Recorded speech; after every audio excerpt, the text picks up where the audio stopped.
I be flying like a falcon. All white like a.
Yeah.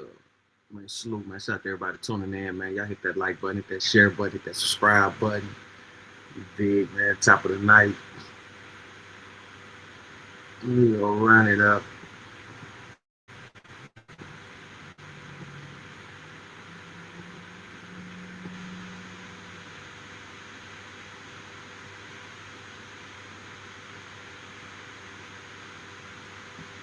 Free Max B. Max B free. We got LeBron James returning back to the NBA. We got LeBron James returning back to the NBA. Big U Son update. Big U Son update. We also got the Chicago mother who was viciously attacked by a mob of kids walking their kids home from school. Very out of line, very out of pocket.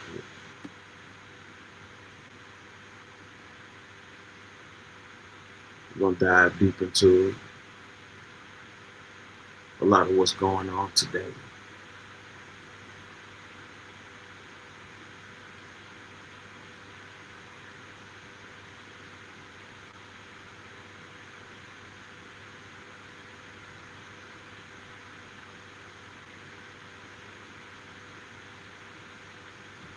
All right, let's get into it though, man.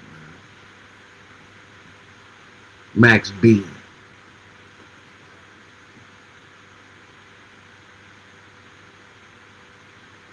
Let's talk about LeBron first. Let's go to LeBron return. Let's get to LeBron return. The Max B situation might take on it.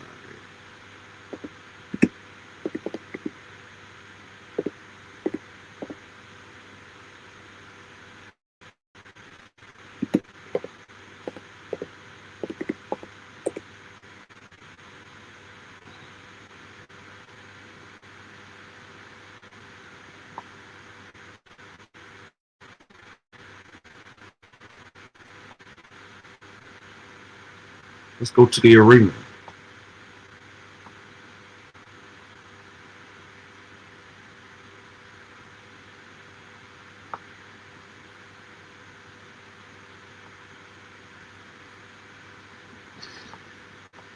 Let's go to the arena.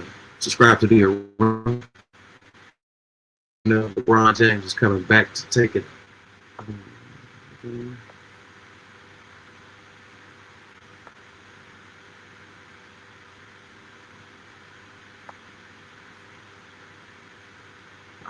Let's see.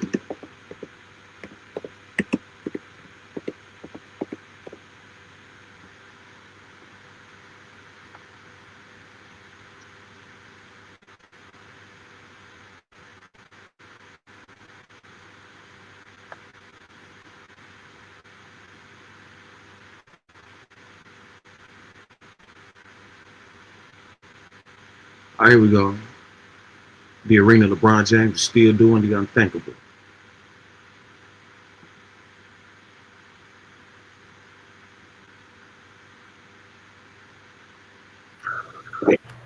Oh, LeBron. Like Man, I'm yeah, still confused on yeah. how is like I'm saying what people were feeling out there, and then LeBron's go. No,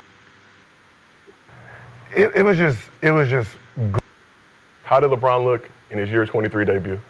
Okay, when you add 23 year, then obviously it's an A plus plus plus because we've seen what the rest of the field looked like at 22, 21 season, 20th season. So, it was just great to see how much attention that he still commands. I mean, I don't know if it was the second play, like he basically had a triple team. And the fact that that's what's still happening today makes it even easier for, some of the shooters that we have on the roster. So with him, Luka, and AR demanding that much attention, I mean, his plays has to go up, right? Marcus Smart on his side, hitting those open shots. Rui doing whatever that shit he does that he learned in Japan. Right? I don't. Like I'm just saying, like it's very outdated basketball. Like some of his post moves is like from the '80s, right? It looks like he has no American training. Turn around and Like just turn around, just like it's real. It ain't no fake. It's like real. Just like cool, you do what you do. But the fact that he's still getting triple teamed just opens up the game so much more. So to see like that second half, I mean the first half was rough because he's trying to fit in, everybody's still trying to play their game. But in the second half, it looked like well-oiled machine. Chip City, 2026 is right on schedule. Kenny, current Lakers fan, adjacent. I didn't have to throw that in, Kenny. You know what? What happened?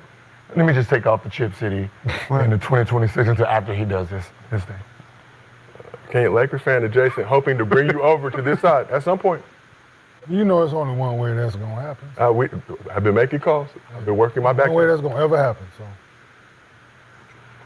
Also sent some tape of cash. I know he's talking about, hey, only in second grade, but just to get their mind prepared. yeah, that's in the future. But in all sincerity, obviously, Lakers 140 points, season high. Bron coming back. Said, we talked about it on the show yesterday, how he said he could fit in with any team in the world and play his role. Seemed to do a good job of that in this game. People act like this is a new team. Like, no, man. Like, if he wanted to come out early and be aggressive offensively and take shots, he would have. He's a smart basketball player, man. He ain't played as long physically, and his mental game has always been above most people. So he understands where he can get his spots. He understands how to fit in. Like Gil's point he made yesterday, like he's played on the Olympic team, so being in that surrounding where you had to dumb your game down, but then turn it on when they need you, he's able to do that. So yesterday wasn't a surprise him to come out and be the facilitator that he was, have double-digit assists in the first game, and just let the offense come. Just let his scoring come, rather. Salute shout to everybody tuning in. As you can see, LeBron James get positive criticism on his return back.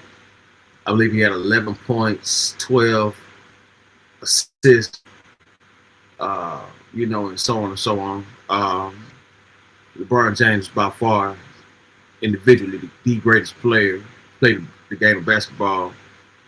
Not even a debate. Subscribe to The Arena. This is The Arena. LeBron James is still doing the unthinkable. Still being like, it's a misconception when people tell you to be aggressive offensive, they think you have to shoot it every time, right? You can be aggressive to be a playmaker. And I think him being aggressive to be a playmaker, getting to his spots, the choosing to pass in those spots with guys cutting and open looks and things like that. Yeah, so he getting his spot still. So he was being aggressive, but he's being aggressive to be a playmaker and not a scorer. Yeah. The scoring to come, right? Because like Gil said, they playing Utah, they dumb. They got the triple team to man this first game back. Like they stupid. So he picked the right game to come back, like I said yesterday. Right? He picked the right game to come back. He wasn't gonna come back against OKC or nobody like that. That'd be Houston and no shit like that. Like, nah, that's not smart. Right? You coming back against a lesser team that gave up 140 points. Shit. So played the Jazz Tuesday, also played the Jazz again on Sunday. Bron could have came back for that game. I'm sure he wanted to get his lungs acclimated before he has to go to the musty Salt Lake City air and play a game on the road. Absolutely. But Swag, you're looking at that. Bron, 7 field goal attempts, 30 minutes. Like Kenyon said, was out there looking for his teammates. Man. 6 dimes in the fourth quarter in like a 3-minute stretch of the game. The game is slowing down. It's not slowing down now, but you could tell when you're older, the game comes easier, you see things easier, slows down, you know more than the rest of the players out there, you know where to find your spots. You're having more fun because each game, you're coming closer to the end. I know Aiden enjoyed it. Everything he passed to Aiden was, I don't think he had any of them passes so far, and it's beautiful, man. But can LeBron he can still make an All-Star team averaging like 15, right? 15 and 8. He'll get voted in. Well, it's LeBron James. I'm about to say. If he keep playing like this, he'll play James. 3 more years. They don't put him on an All-Star game in Los Angeles. Trust me. You're gonna have 3 years. Life will find a It'll way. be a down year for the All-Star game again. 3 people? Getting 3? Two. What the fuck is you talking about? Austin? If we number No. 1 or 2, they'll throw Austin in there, but Yeah. there's 2, guaranteed. 2. Guaranteed 2. With or without him is 2, but with 2. Still true. I mean, this is his best year to make it Yeah. because it's in LA. Who? Also, Him and Daddy. Yeah, Papa. Some billboards up that's there what- right at that's All-Star what- yeah. weekend and force people to look up there like, yeah, you know what, Austin, yeah. Yeah, let's get him. I feel like All right, the All-Star game going to be in L.A. At the All-Star game in L.A., you know, LeBron James, year 23. Last year he was second all-team, so that's still you know, top ranking in the league. Anytime you're an all-team player, you know, it's not even funny how talented and the greatness of the game of basketball this guy is. The fact that people trying to sabotage his career and legacy and name, you know, with just, you know, pure hate without appreciating that you'll never see this again, you know, never see this again. I have, you know, the blessing to see this several times, you know, close up, you know, whether it be courtside, you know, or a few rows back, you know what I'm saying, and, you know, on TV, man, LeBron James, undeniably, you know, the greatest when it comes to that basketball. Subscribe to the arena. This is the arena. Subscribe to the arena. LeBron James is still doing the unthinkable. no problem getting the fan vote. Obviously, it is what it is with that other 50% coming from elsewhere, but we know Luka's in. You think LeBron pretty much good to go good? What do you think about LeBron? Only 7 field goal attempts, serving as a role He was facilitator. Bronny James for a little bit. I had to ask the question that, you know, like, because he subbed in for Bronny, did he take Bronny Powers? And if that's the case, can you put Bronny in to see if he was going to do what his daddy do? But he turned it on in the second half. Man, you gotta let the game come to you, man. No, you don't. You don't have At to. that age, yeah. You gotta run up and down a couple times. Can't don't just have jump to. in. You don't have to. No, you don't have to. It's smart for you to do. Man, but- smart for you. Smart basketball You don't shoot players. the You know, team it's just- Yeah, we look at him as a smart basketball player. So, no, You know how we. He ain't doing what I did. miss 14 games, come out that motherfucker first 3, 4, 5 possessions. Bring it over here. Bring it over here. Shoot myself in rhythm. Younger, Hey, yeah, but I'm hey. talking about at this age, you gotta take your time at this age. You know the narratives that is really bad that people really stick to. They do it with USA Basketball when they're picking their team, right? They always ask that question. We're gonna pick guys that fits our team, Yeah. right? So they're just, we don't know if he'll fit in.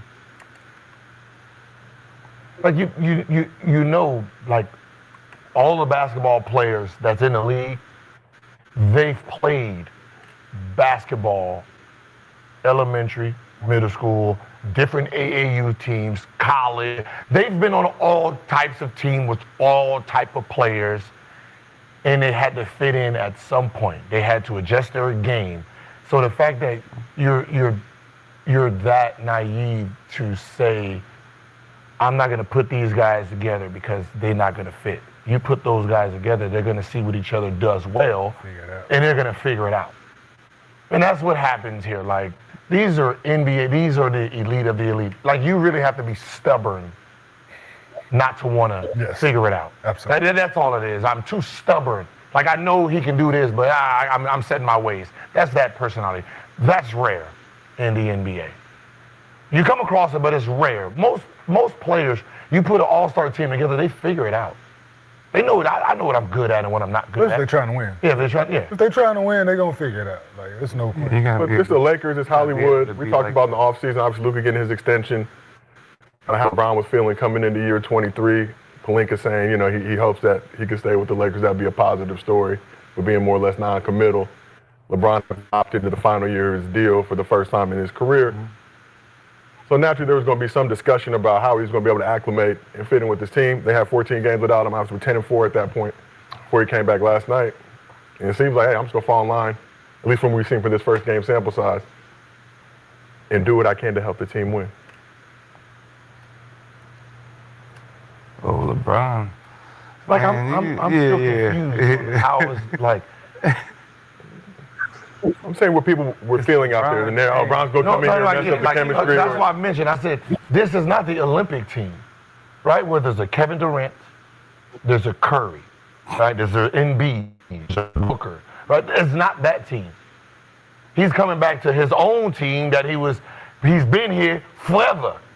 It's that team. He's coming back to his own team.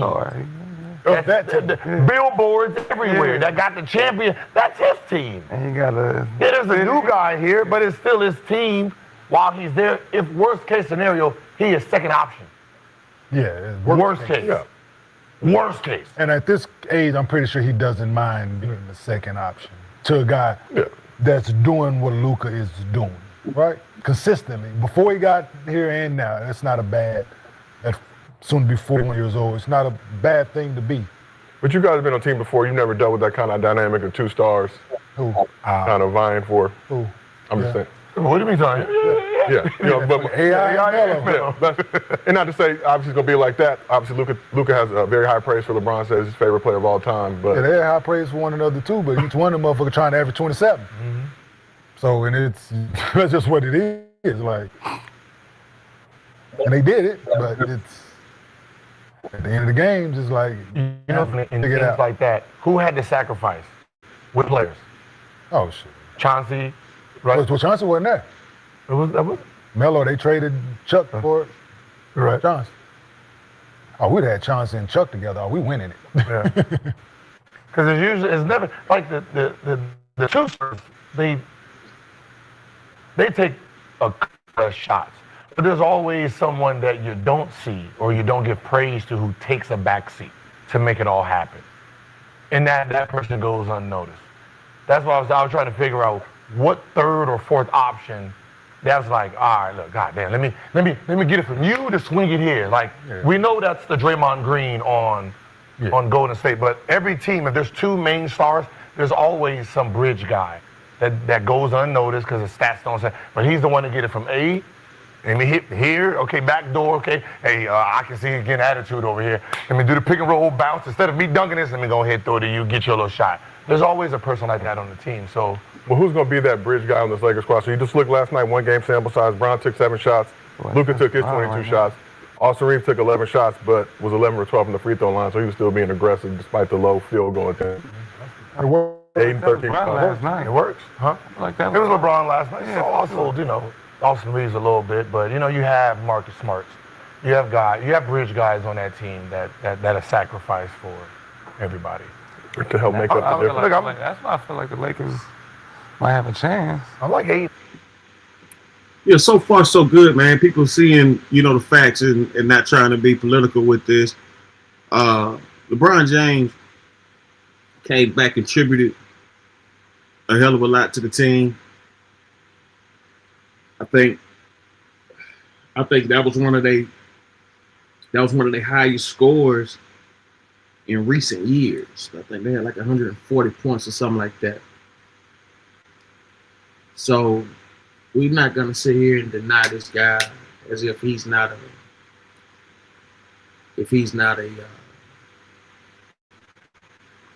importance or he's not a major factor.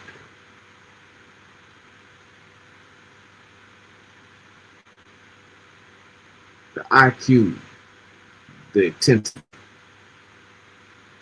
the willpower, the level that he plays.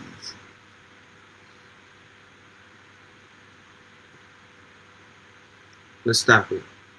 Let's stop it. Let's stop it. The level he played.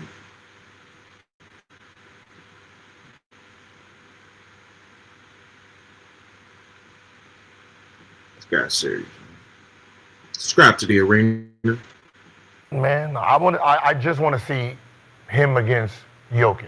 That's all. That's all I want to see. Like, listen, he might have a triple. No. He gonna get his ass burped. He gonna get burped, pampered, and Just like everybody else, though. We're gonna change the pamper, burp, and put him to sleep. I just want to make sure he don't like What?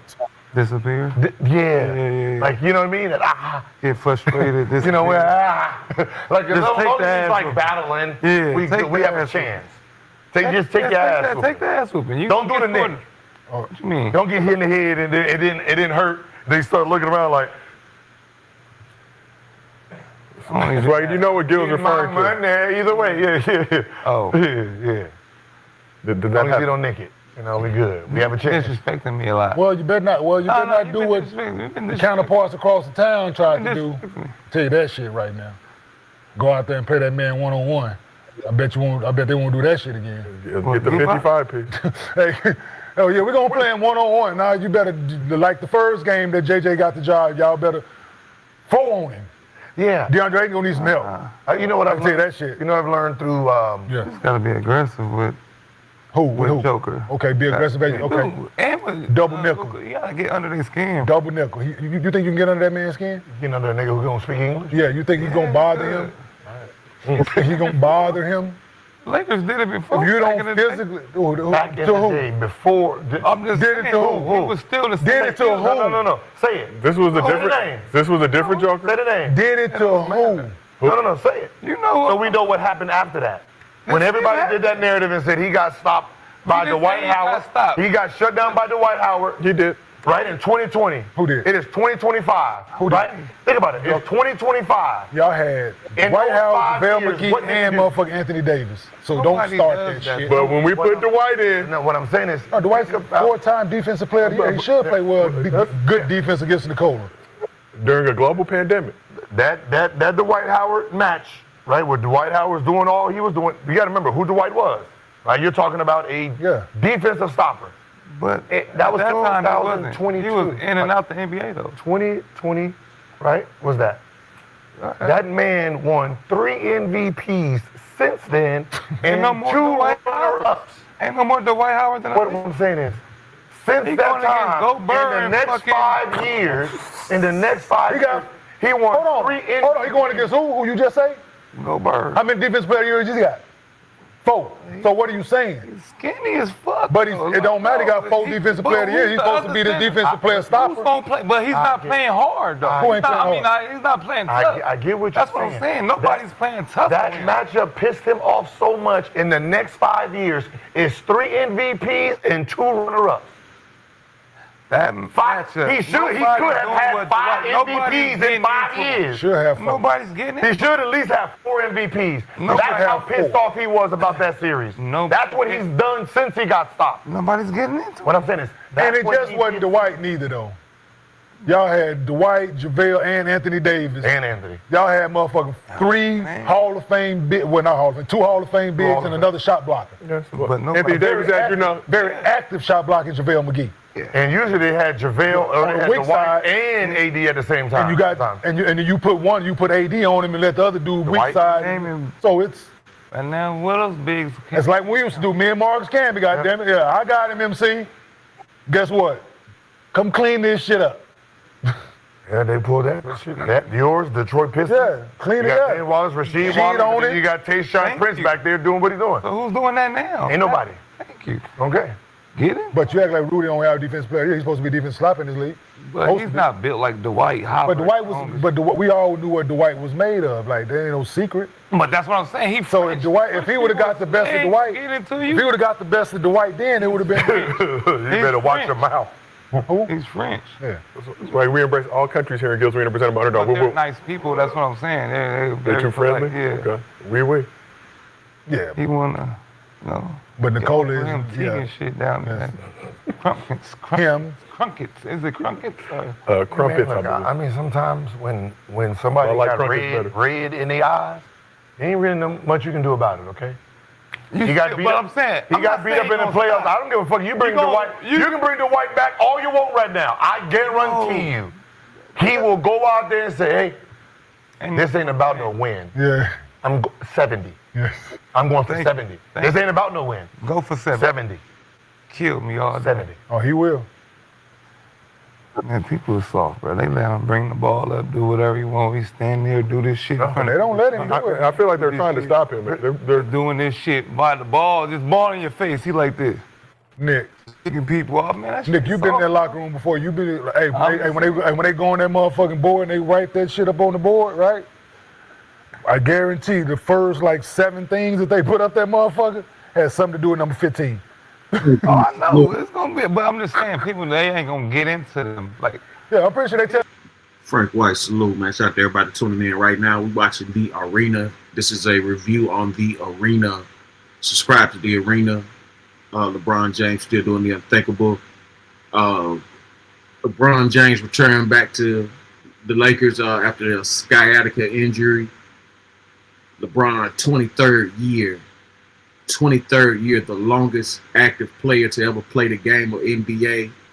23 years straight. 23 years straight.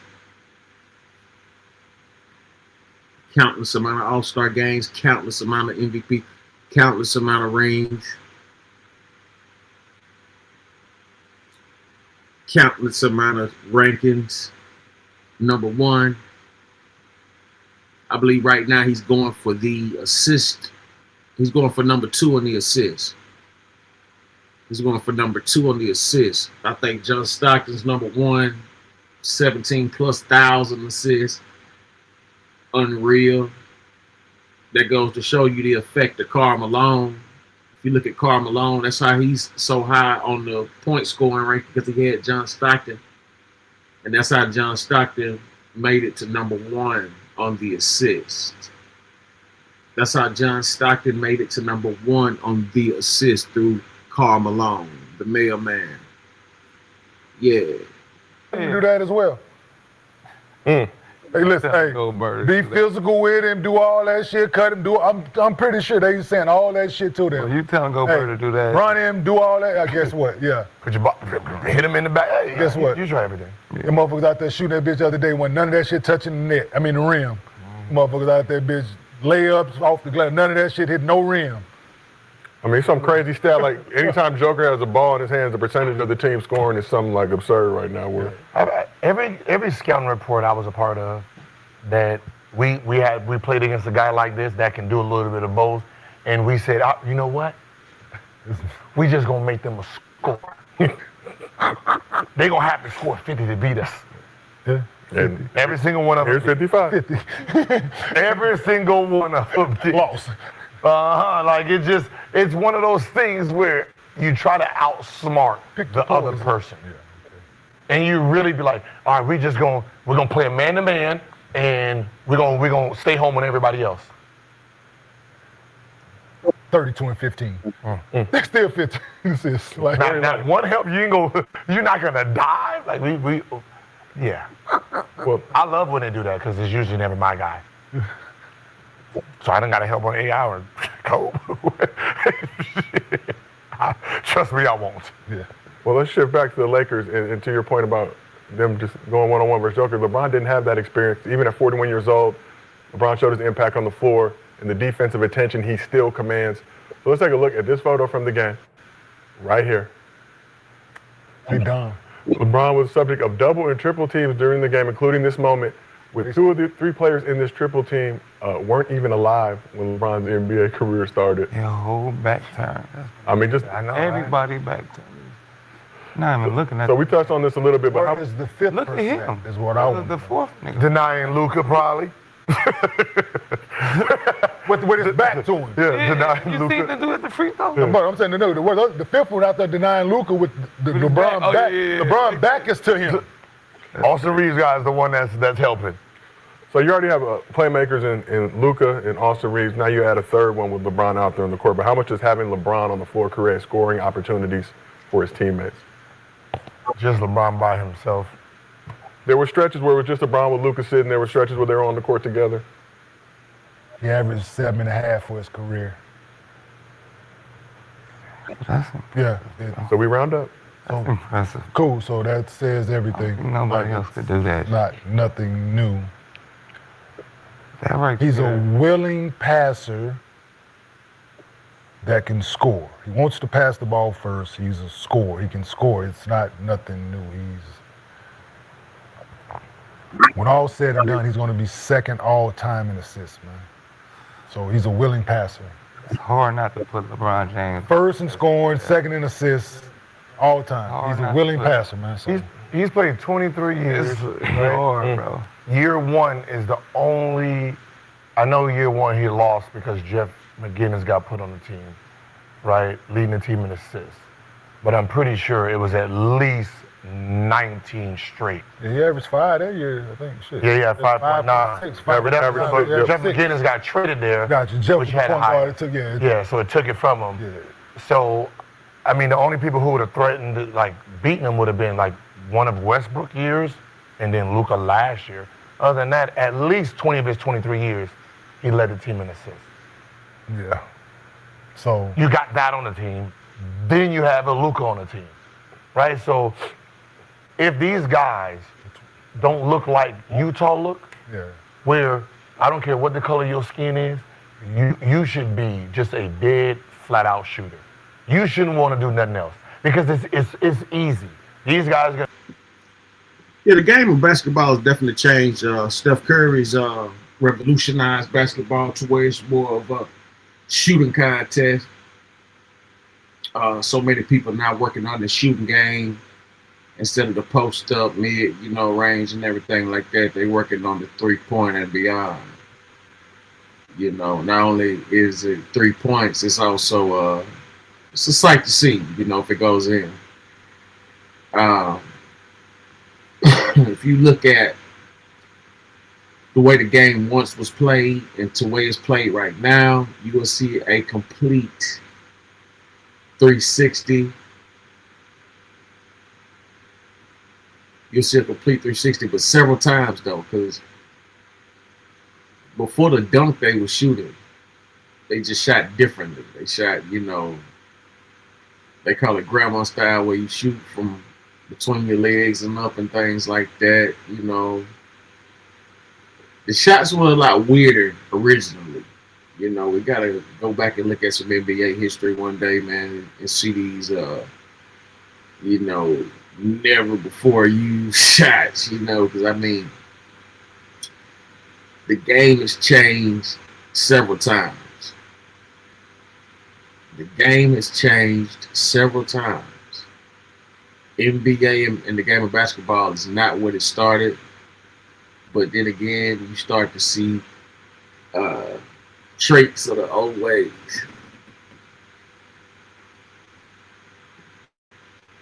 To command all this attention, all you have to do every day, take 300 shots, and you will be a gold mine. They're 20 assists every night between the two of them, easily every night. 20 or more, 20 plus assists every single night. So if you're doing that, to win in this league, we know the ball has to move, man. Guys got to make shots, of course, but the ball needs to move. And if you're averaging 28, 29, 30 assists, like your chances of winning and winning a lot of games increases. The Golden State years, when they were at their peak, they were averaging 29 assists a night. The ball has to move. Guys got to make shots, of course, but when you have two willing passes like you have in Luka and LeBron, and you have a playmaker in Austin Reeves, that helps. You add another guy in Marcus Smart that's a willing passer who's a playmaker. So it's contagious. Making your teammates look good is a great thing, man. So I can see a lot of that coming forward with this team. But having Luka and LeBron out there, man, that's like I said, it's 20 plus assists every night. Sure, back door, shooting corner threes. You would love to see I it. would love that. Yeah. Looking at LeBron last night, man, to be a Jordan, Kobe fan, it's hard not to put LeBron as the greatest player ever. After what he did, it's hard. Like, Why is that harsh, Wagon? no, for people, because they can't accept that. But what? looking at this, LeBron James is the greatest player to play this game. I'm sorry. All the Jordan fans, all you, me, Kobe fan, I'm biased because I'm a Kobe fan, but LeBron James is the best player to play this game. Be careful, Swagger. They're gonna call you a Glazer. Just letting you know. And see that you got to respect the honesty and the truth here. It's not even a debate. The fact that they allow these false narratives and commentaries to say this type of crap, man, like, Jordan this, Jordan that, man, that shit is so fucking sickening. If y'all knew the truth, so sickening, man, so sickening. Michael Jordan has been leeching off of LeBron James since LeBron James came in the league. Whether it be to sell his shoes or whatever kind of, merchandise and accessories he may have, Michael Jordan has been leeching off of LeBron. LeBron dominated Michael Jordan at 17 years old at one of his locations at his pickup games or whatever. And it was grown men. It wasn't no kid play or nothing like that. When LeBron James came in, Michael Jordan retired. So this is not a game or some type of joke or nothing like that. Michael Jordan retired when LeBron James came in. Not that he didn't have no more in the tank, it's because Kobe Bryant was already punking him. Kobe Bryant, people don't remember this, Kobe Bryant was told to stand down, let Michael Jordan have his moment at the All-Star game. Kobe Bryant said, no way. Kobe Bryant said, no way. So Michael Jordan didn't take the risk of being humiliated like that again. He didn't take the risk of it because he knows. He knew LeBron was coming. He knew this. Nick Young, man, I'm glad you said that. I'm glad everybody can say the truth. Nothing wrong with telling the truth. We got to stop these lies. Who gave him boy that one? Y'all gonna clip this. Y'all clip it just to have it in the just archive. I know who you are. I know. But you know what's so funny? It's you can't. Sometimes the problem is you can be. I can have my favorite players and still recognize. Yeah. Great. Like, you know what I mean? Like, it's not like our favorite player got to go out like this. Right, he got hurt, Achilles went down, started getting injured at the end, so he didn't get to live to do this in his career. Right, he got hurt at the end, had to retire early. Right, our last memory, we gonna call it the greatest last game of somebody's career. Like, you know what I mean? So I don't think people like if you say it out loud, people who don't like him get mad, but they can't say that their best player looked like this at the end of his career. Right? They can't say their best player started off at this age at the beginning of his career. Even if you're a Jordan fan, right? You talking about, he was 22 when he did this. He was 22 when he came into the league, right? Not 18 averaging 20. Oh. So there's things like, but at the end of the day, they all bring some type of greatness that you can't mimic. You can fight for, you can, but it's still part of greatness. So people make the argument. So I was in Dallas over the weekend. Tell my mom happy birthday. My mom's birthday was Sunday, so I was in Dallas seeing my mom. Right. Stopped at the store, the barbershop that was next to the store. Of course, people recognize they come out. Now people want to have this conversation, barbershop conversation. So first question: who you got, Bron or Jordan? Right. It's that, right? And I say who my favorite basketball player is, and they like, oh, how you? Like, look, so you like the other guy, right? So cool, right? Your guy is great. Taking nothing off your guy's plate. People try to make the argument to change the other person's mind. Like, no, like we've seen it. Like we saw greatness happen. We were a part of it. So for us to have a favorite, the other guy to have a favorite, everybody has their person, but to try to shit on the next person's guy because he's not your guy, like, you're not gonna change that person's opinion. Yes. I don't know how long you argue for, you can bring out every bad stat that you can find for this person. He beat his wife. He cheated on all the kids, kicked the dog. Motherfucker didn't pay his taxes. Who gives a fuck? Right? I'm saying serious, bro. Right. Not gonna change my mind. I ain't gonna change my mind about this person, right? So He didn't pay his taxes. yeah, whatever. But you can love. Gotta go. You can love that person is his person, right? So appreciate your guy, appreciate his greatness, but the other person is great as well, man. The things that LeBron is doing, like to Gil's point, no one has ever done. We've never seen this. Yeah. So there's nothing to compare it to. That's what I'm saying. Right? There's nothing to compare LeBron James to at all. We ain't seen it. Right. So to question his greatness at any time, people just haters. Yeah. Like, people are just flat out haters. You just gonna try to pick the negative, the finals thing, you switch teams and all. Cool. He was great when he switched teams. He was great when he lost in the finals. He should have won finals MVP when they lost. So don't even though in those moments, his greatness is still great. So just because the other guy didn't lose in the final, he had his downfall early in his career. If you want to nitpick at shit and things that he didn't do, so the guy is your guy. Your person is your person. So you're not gonna change the other person's opinion on who they like, man. For real, that's like when you said OJ was your favorite person. And I was trying to... OJ Mayo? Yeah, I did like OJ Mayo. No, OJ.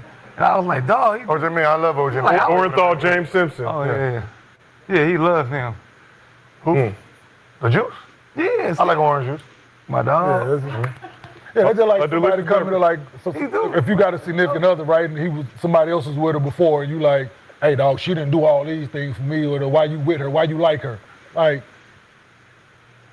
What the fuck that got to do with my situation, nigga? Like, just because she didn't do that shit for you, like, that don't, like, we good over here. That because she didn't clean up after, like, she didn't do the laundry over there, nigga. Like, no, I got to wash in the dryer, nigga. She didn't have to go to the laundromat. Like, I made it in, like, it's like.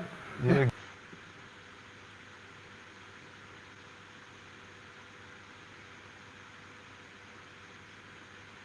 You know, they kept it real on this one, you know what I'm saying? And this is what I respect about Gil Arena's show. It's not Nike ran or nothing like that where they gotta, you know, just force this Michael Jordan bullshit. You know, Michael Jordan was cool in his day and things like that, but you can't compare him to these new dudes, man. It's not even funny. There's so many guys that were better than Michael Jordan, but they force you into this brainwashed collusion and delusion to believe that he was just the greatest to ever play, and it's just not true. Sorry. It's just not true. It's a gang of players playing right now better than this dude, man.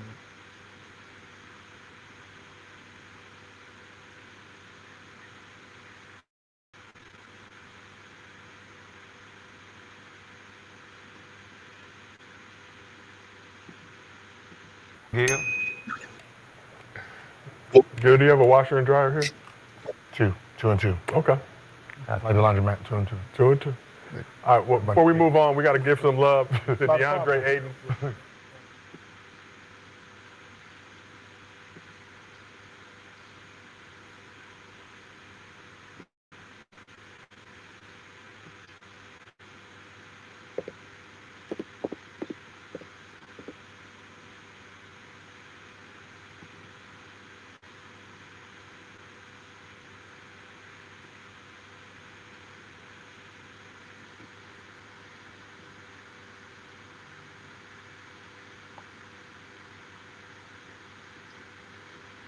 So you can see, man. It's not a game.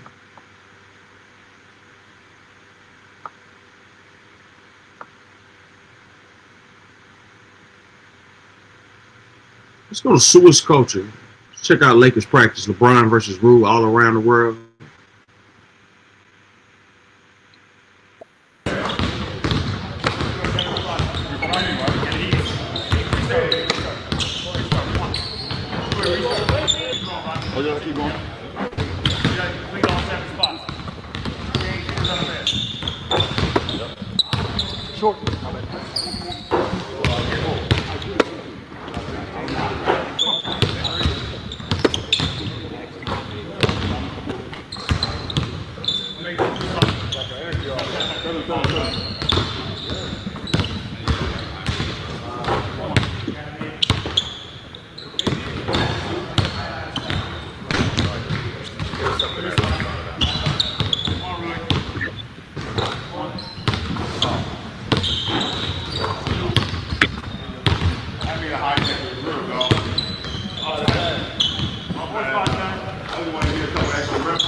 A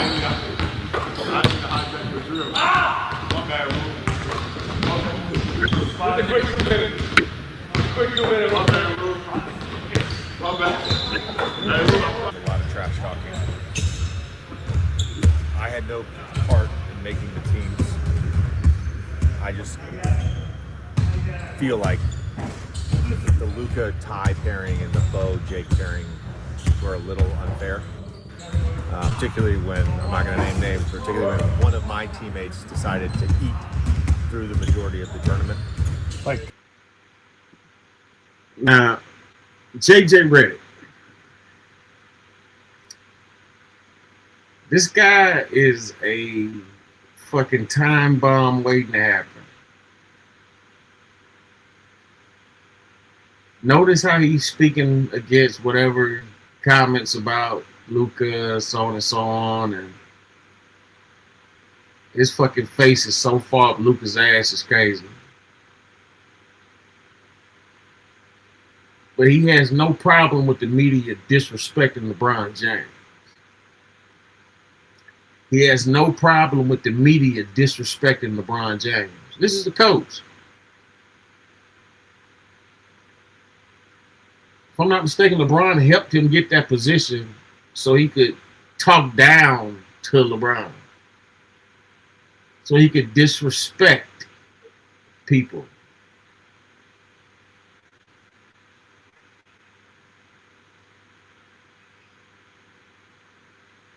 Now, JJ Redick needs an attitude adjustment, no doubt about it.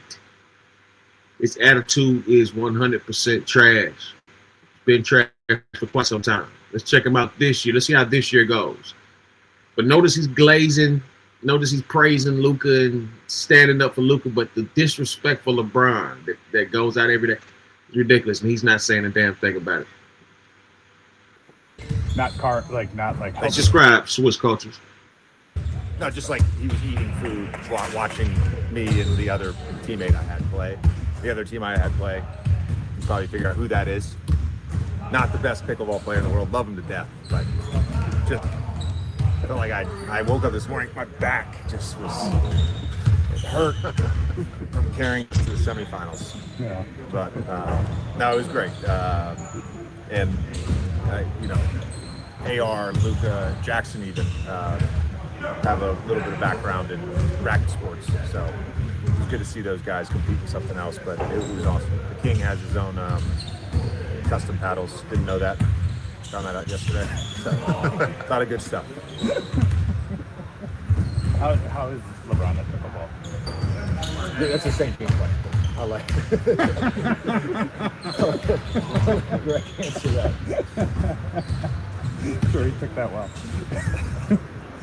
Health-wise, are you guys good for tomorrow? Yeah, the only thing that popped up, DA has an illness today. The doctor recommended that he stayed away from the team, so he'll meet us on the plane, but he was out of practice, but everybody else good to go. You had the pickleball tournament, and it's really rare to get this much time in between games. As the season starts. How do you feel like the group benefited from this week, from the past few days? Hey, we got through this week without wanting to kill each other. Just by the pickleball tournament? Yeah, I mean, no, I think sometimes like I lived it as a player. When you have these stretches when you're competing against each other, it just naturally gets a little chippy. And we've had a couple chippy practices this week, what I view as like a really good thing. And it can also get a little monotonous. And so using yesterday as like individual work in the morning, they had an NBPA awareness meeting for an hour and change. It was a really good opportunity for us to just have some fun together. And I'd give yesterday an A. Today's practice was great, so I feel like getting through this week, healthy, and getting through this week where we feel like we got better on some stuff, but also, broke up the monotony a little bit was good. With the way Utah plays, how does that challenge or stress your defense, especially early on? You guys got to figure it out. They're gonna get stuff because they're really good at running off-ball action. I used the analogy the other day. It's a little bit like Golden State. If you start making up your own rules, you're gonna give up everything. So we've got to be more disciplined. I thought we were a little more disciplined in the second half, and that was reflected in their shot quality. That was reflected in their point total. We're going to tweak some things in our coverage, our game plan coverage, but overall, it's just being disciplined in our off-ball action. That's the biggest stress point. And I like from Adu last night in his first G League game. Yeah, he just looked comfortable. I liked his ball pressure. I thought defensively, he was in a stance a lot, which you got guys that are 8 years in that have a hard time getting in the stance. And I think defensive possession for him to do that.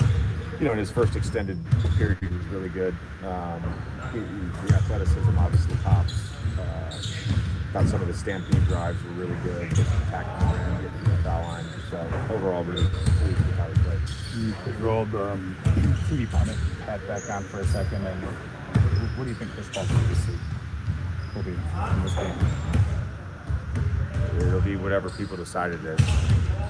I'm not going to craft the narrative. I just know him as a human being and a teammate and a brother. And the arc of our relationship is very interesting, from going for a decade plus of quite literally hating each other to feeling like he's a part of my family. And getting to watch him evolve as a player, as a competitor, as a leader, in the later stages, particularly after I retired, has been actually really fun for me. It's, I think, rare that you see guys who have accomplished as much as he's accomplished to grow in the ways that he grew, both as a player and a person. And we used to talk about this with the Clippers all the time, like squeezing the juice out of a possession, and he was the master at that. He squeezed the juice out of every possession. And that's like the micro version of him, is just manipulating the game, thinking the game, squeezing the juice out of every possession. He squeezed the juice out of his career. He's done that for over 2 decades, and it's remarkable for a player his size to be able to compete at that level for so long and so consistently. The game will miss him. I'll say that. The game will miss him, and I'm sure we'll have some amazing opportunities in retirement. Was there an on-court player moment? Like say LeBron squeezing the juice. Listen, I mean, y'all gotta hear these backhand compliments. You gotta listen to what people are saying. It's a lot of backhand compliments with this. Shit, LeBron is squeezing the juice because JJ couldn't do it. All these people hating on LeBron, wishing he retired. These are people who couldn't live up to what they were supposed to.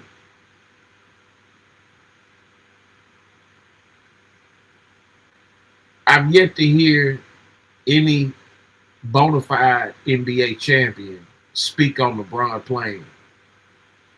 It's always the ringless. It's always the hater, wisher was guys, things of that nature, man. JJ was a decent player, man. He wasn't all that. So for him to be up here acting as if he was on that type of level, man. If I remember JJ Redick, he shot threes and shit like that. That was his thing. JJ Redick, he was a 3-point dude. You know what I'm saying? It wasn't really too much more with his game. He could dribble or whatever. He was, he had a decent dribble, but he was good at threes. The fact that, he's been blessed to be in this position and doing all these backhand compliments is beyond me. LeBron James could play at least 8 more years. Respectfully. LeBron could go at least 8 to 10 more years.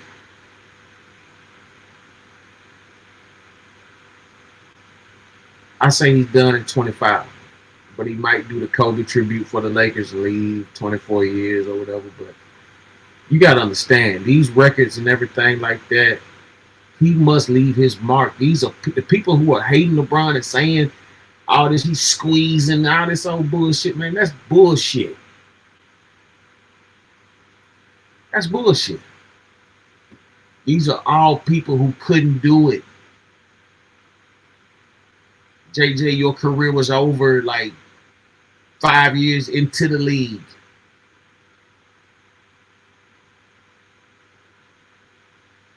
You the one squeezed the life out of it because you couldn't go nowhere. You wasn't never on no LeBron James type of time. You was nowhere near. I think y'all got drafted around the same time or something like that. That's the only comparison to something like you was in that range of years of drafts around that 03, 04, 05 range or whatever, somewhere in that era. You was around the end or something like that, man. To sit up here and act like you was just, like you just, just turned out to be this amazing baller is crazy.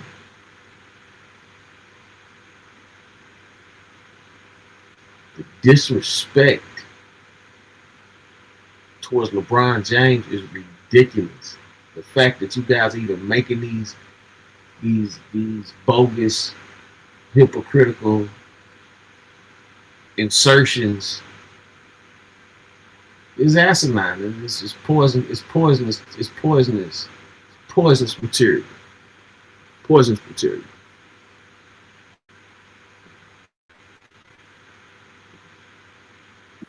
In your time with him, that stands out. My rookie year, I was in a suit, and this is when we hated each other. And he came over during a dead ball. He was in the left corner, and I was behind the bench. And he goes, "Yeah, this is a lot different from college, isn't it, JJ?" And I said, "I fucking hate that guy." That tracks. Why did he pick you out? ACC. Yeah. Okay, but We had our battles, but no, he. When I was his teammate, the thing that I loved the most was our nonverbal synergy, and it's hard to capture that in like a single play or a single moment. But I always talk about teams feeling like an organism that function together, and when a team is really functioning together, there's connective tissue to that. And I don't think there was a player that I played with that I felt more of a connective tissue than Chris Paul. JJ, I'm glad you brought up that Chris Paul story. It's like you being a former player, how much do you use that? Chris Paul, retirement.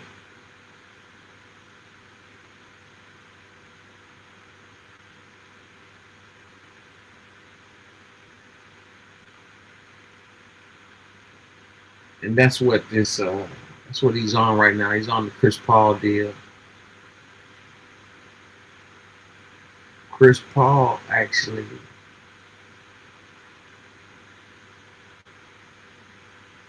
was a better player all around than JJ Redick.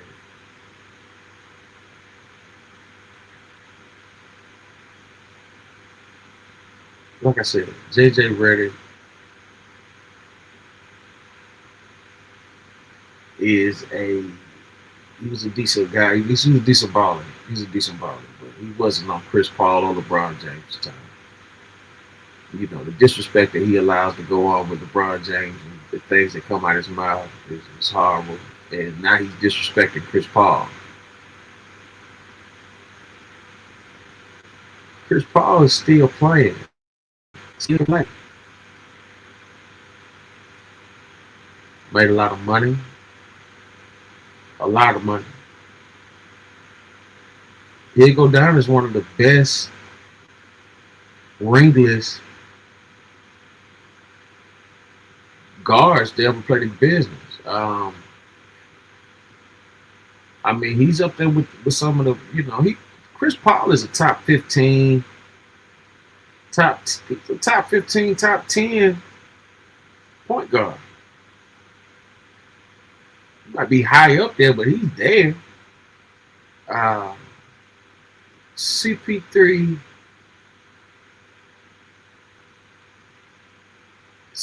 can ball, man. Like, he can ball. I got a story about CP3.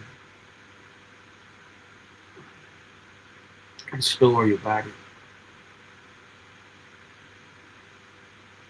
Um, Rest in peace, Billy Holmes. But I do got a story about CP3. That'll come up. I got the footage also. Rondo swung, put hands on him. I was at that game, so I got a few stories with CP3. You heard? I was at the LA Laker game. That was the game right there. That was the game all that went down. That was one of the games I was at, though. You know what I'm saying? But that was the game.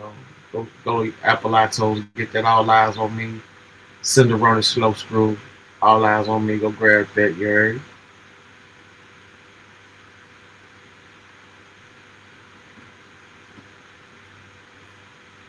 Top shots. What it do?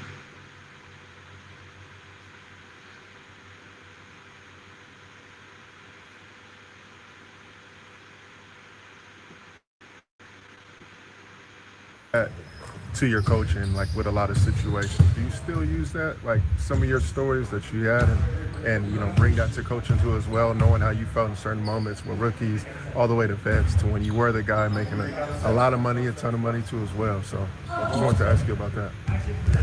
I would say it generally helps with empathy for what each player is going through, because outside of being an all-star and a superstar, I've played every role in this league. I went through every evolution of being a behind the bench guy to a bench guy to a DNP guy to a rotation player to a full-time starter and all that stuff. So I can kind of empathize with all that stuff, and those are typically done more individually. Guys don't want to hear me talk about my career being part of the team, so I've maybe done that 3 times. Do you think a lot of former players, especially with the young group, when the older guys talk, I feel like they don't really listen as much, because it's like, oh, you got to show me more so? How do you feel like the difference is when you first came into the league and you see the new group and wave of young talent, how they are receptive to coaching you now in this decade?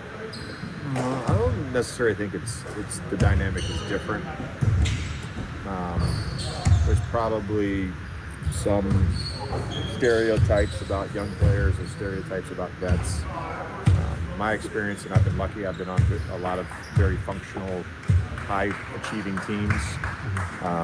The communication lines have always been really good, and both parties, whether it's coaches, players, young players, old players, everybody's receptive to feedback. And I think a good team, one of the hallmarks is you are open to problem solving.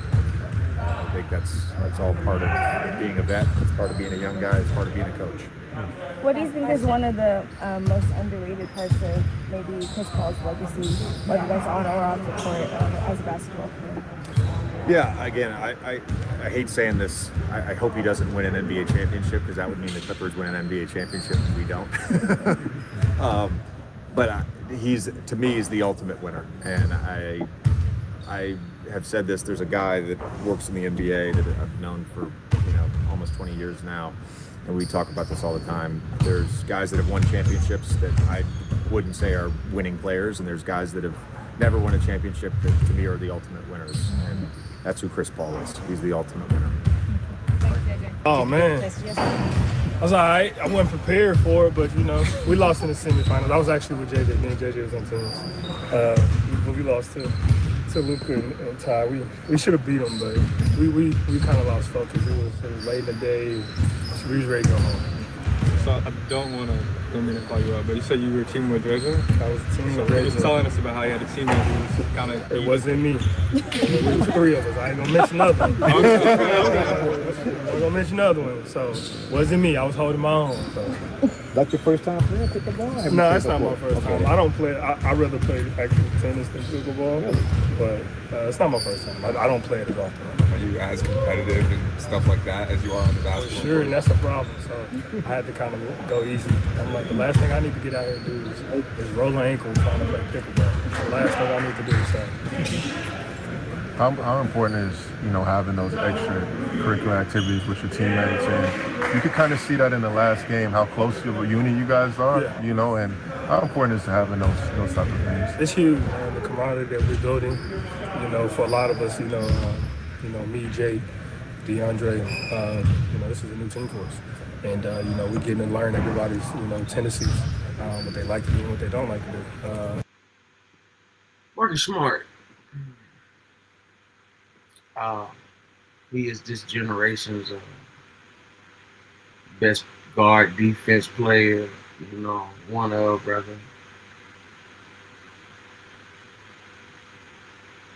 I'm glad he was able to humble himself, man, and get his mind together, man, and come over here and make a difference with the Lakers and with LeBron and Luka, Reeves, and Aiden, and Brian, Blue, Vanderbilt, all the guys over there, the Viria, whatever, all the new ballers, all the new guys, everybody that's over there with this year's team. This is a pretty good squad. This is actually a decent squad here. Marcus Smart has been going out there showing that he is a great guard, a great defensive guard, and he's been hitting the long range shots. He's getting himself together, and he's just warming up. Like he's not even playing his hardest yet. And that takes time. And, and we spend a lot of time on the court, but a lot of that is, in the structure where, we got to be, professional, locked in. And you don't really get to, really sense and feel people out. Whereas, when you get to go play pickleball and stuff like that, you get to laugh a little bit more, people let their guards down, open up a little bit more about their life, and you get to learn a lot more about it. Jake was talking the other day about how your quote about the toughest teams to the rules, especially how that applies to defense. Just kind of how would you kind of sum up what the team's defensive identity has been? Definitely. I mean, I live by that quote. And I think, we see it every day. When one team comes out and they're more aggressive and everything goes their way, from the way that they get calls to the way that the ball falls, the way that they get loose balls and the shots fall that probably wouldn't fall, and things of that nature. But for us, I think, we have a long way to go, but we like where we're going in the direction that we're heading. I would probably say right now we're at a B-. Kind of let some things slip. We got to clean up a lot of things, but I like the direction we're going. I like the attention to detail we're trying to go in every game with and trying to come out with an outcome of being a great defense. Multiple big events, LeBron, including the conference finals. What was it like to actually be able to have him as a teammate for the first time? Was on Tuesday? Yeah, I mean, it was great. I mean, we hear it all the time, and everybody knows, his IQ when it comes to things is on another level. So, and I think my IQ is up there with some of these guys too on another level. So to be able to learn and pick his brain and be on the court with him and reading him on the court, it definitely feels different. It feels good actually, to play with another guy who can think the game just as quickly as I can and understands it more than I do. So it's great to have him out there, and I think we all benefit from being out there. Regarding the defense, Jay just called you kind of the quarterback of the defense, and he said, like, once we get LeBron, then we'll have two quarterbacks. Like, what's kind of that defensive communication, like that defensive synergy like defense, kind of understanding and how? Great. We're just picking off of one another. Some things that I don't see, he picks up. Whatever he doesn't see, I try to pick up. And we try to keep a voice out there that somebody that this team can hear and lean on. At times we're wrong on that defensive end because we got a lot of talent in this league and it's not easy guarding. So sometimes everybody, myself included, and probably LeBron too, but we all need to have that. So if we can have that voice constant telling us what we need to do, what we need to be, helps us a lot. Two more. How's your health? Right now, where you were last year all the way, down to this point, and you look really good, and just wanted to ask you how things are progressing with you. Everything is great. I'm thankful. I'm blessed. I thank God every day that I'm able to wake up and get an opportunity to let my body heal and get back to the last 2 years for me was devastating. Couldn't stay on the court. Things that I couldn't control, injuries, dislocated finger, torn ligaments, stuff that just kind of happens and you just have to deal with it. So, but I'm in a great place right now, and I'm trying to stay that way. The coach coaching staff, the medical staff does a good job, and the training staff making sure that I got everything I need to make sure I can stay in this tip-top shape of health that I'm in now. Jake talked yesterday about learning to play differently when different guys come back. Like when LeBron comes back and things change. For you, how have you kind of adjusted to the different roles as you get healthier and players come in, Gabe came back also, like your role changes everything. How do you kind of it's part of it. It's part of it. We have a talented roster. Yeah, no doubt about it. They got a talented roster, man. I see them going the distance. I can't see that they, I can't see too many problems in the way. I mean, of course, it's just the beginning of the season, so we got to see how everything plays out. Everybody stay healthy and things like that. But Marcus Smart definitely was a major asset to the Lakers.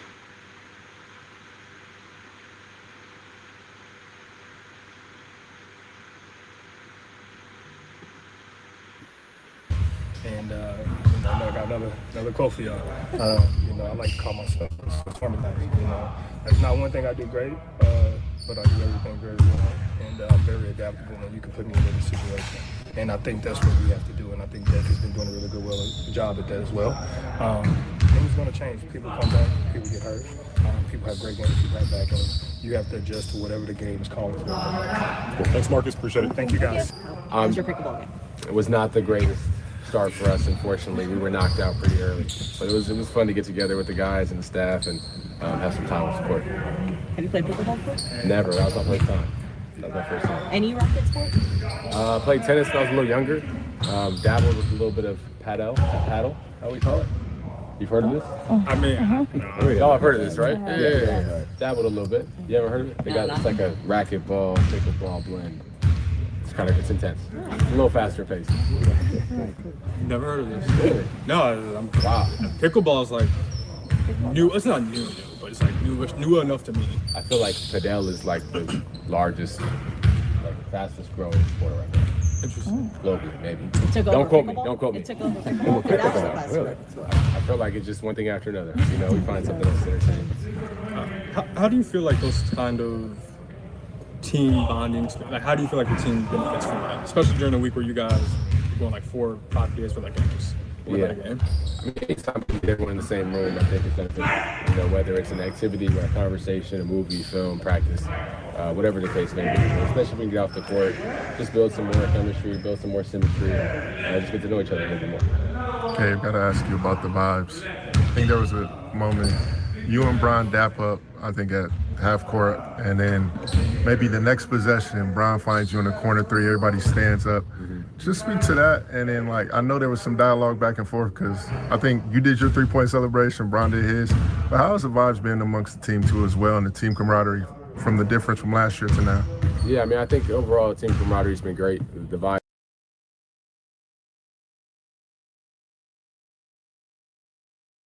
are high. I think I mentioned that before, but guys are just enjoying each other, and obviously winning helps with that, and we make a run. And, like I mentioned time and time again, guys have been celebrating each other. So that was a moment we were, I was celebrating his pass, he was celebrating the made three, the bench got involved, we had some fun. It was a good run in that third quarter. How did you make it physically out of that game, like when you first came back? Oh, I feel great. Yeah, I feel great. It was good. They managed my minutes well. The game went well for me. Body's going well. Gotta ask you about AJ Williams and you, 2 Santa Barbara reps, really cooking up. AJ Mitchell? Yeah, sorry. My bad. You good? AJ Mitchell, yeah, sorry about that. But you and AJ Mitchell, Santa Barbara coming from there, Big West, a place that doesn't get the credit it deserves in terms of building a product and players. But how do you feel seeing y'all two, really succeed in the NBA? Yeah, I mean, it's been great to see how he's been performing. Obviously he's had a great start to the year. He had a good year last year as well, but obviously he's gotten some more opportunity this year and he's been taking advantage of it. Hopefully he doesn't play that good against us, but I mean, I wish him the best, and obviously he's been playing well, so happy for him. Gabe, you've been an all-ball guard scoring, in the past. This team has a lot of playmaking already kind of filled at the top with Luka, LeBron, and AR. How do you still stay in offensive rhythm? You're kind of playing more, off the ball in your units. I just try to do my job. I try not to worry about rhythm and all that, and just try to go out there and do my job and put my best foot forward for my guys. You guys had a PA meeting. Were you involved in terms of leading that too with the PA? Since I know you have, your background with the PA now. But how was that? I chimed in a little bit, but they kind of just they took care of that meeting for the most part. You know, what I mean, it's one of the ones every team has to go through, and we check our boxes and go over some things. But it was always good to see people from the PA and get us in front of them and have some conversations and some dialogue. So it was positive. Awesome. Thank you, guys.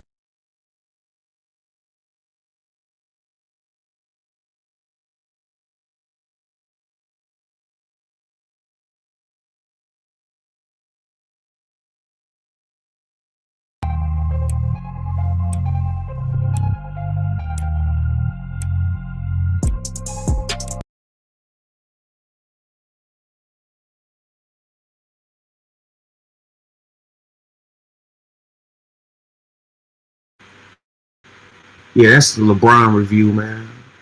You know what I'm saying? LeBron's, man, excellent player, man. Can play on any team.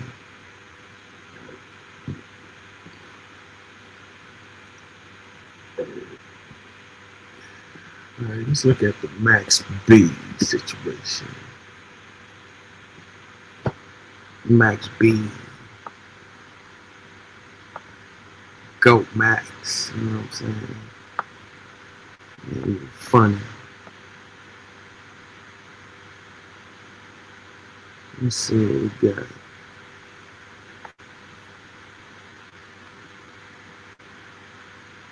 Let's go to No Jumper.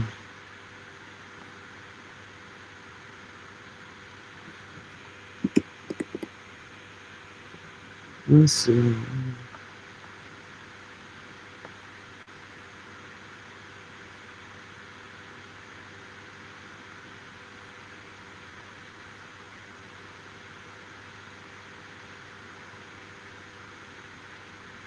Got a lot of haters out there. Max B was moving the people, man. You know, that wave movement.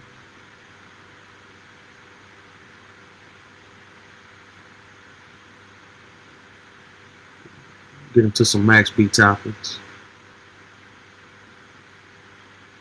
Me personally, man, Max B one of the greatest out of New York, man. That motherfucker ain't even funny.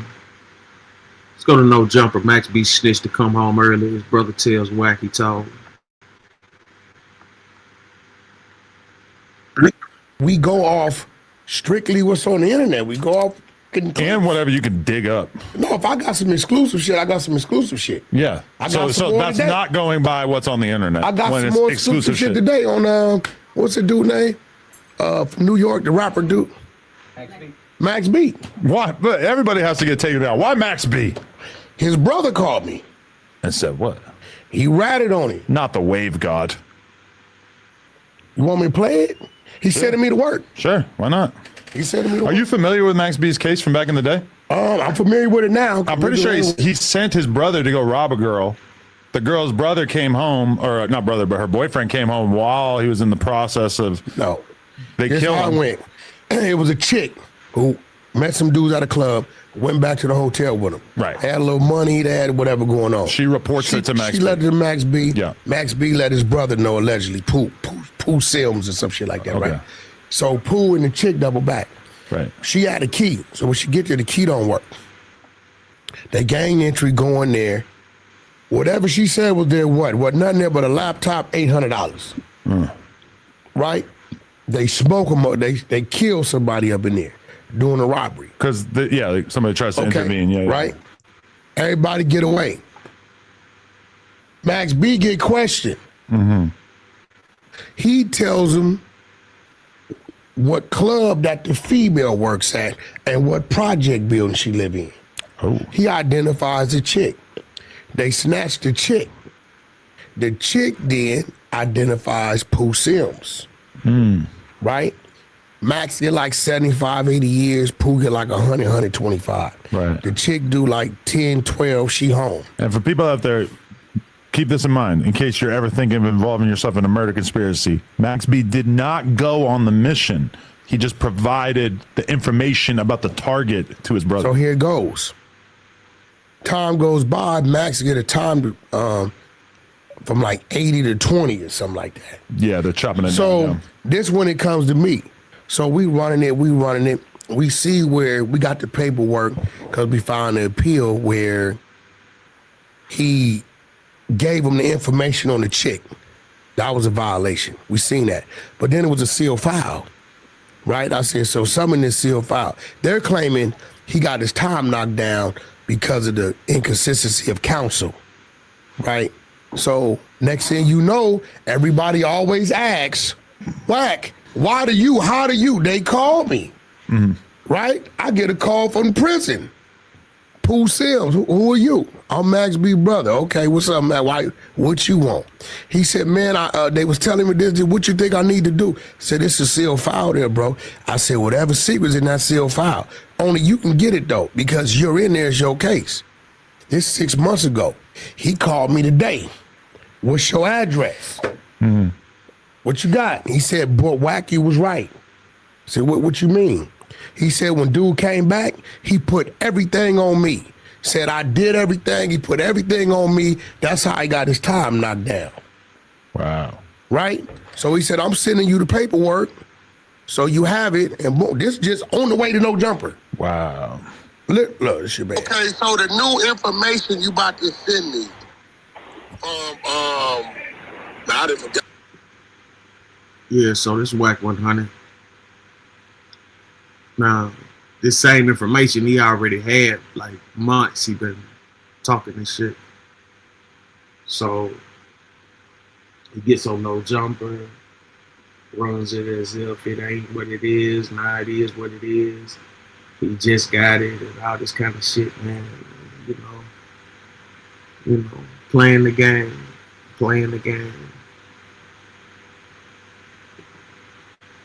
Not that nigga name. What's his man name good? I'm a mail it to you. I'm a mail it to you, man, and then I'm gonna definitely give you a call, and we definitely gonna figure this out. Cause I gotta call my lawyer real quick before he leaves. Okay, yeah. So this pull up.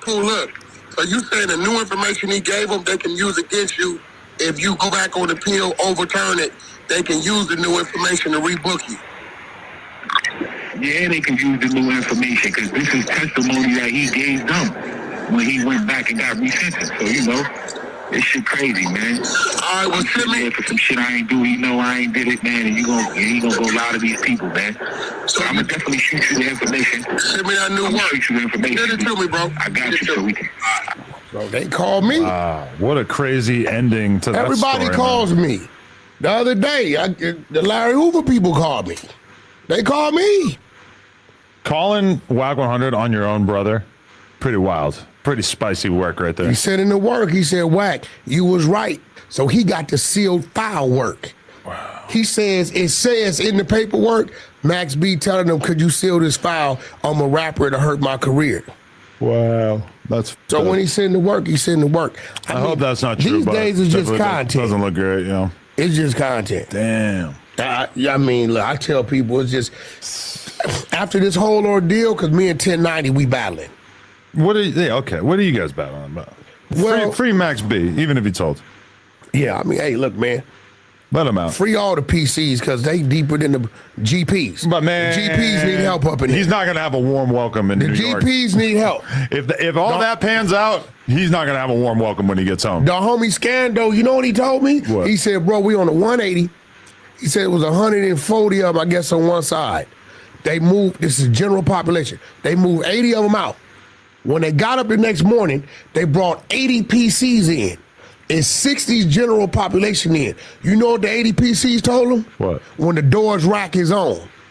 When the doors rack, the 80 PCs took off on the 60 general populations. They rolled the general populations up, sent them to the hole, sent 60 more PCs and flipped the yard. Listen, free the PCs because the general population need help.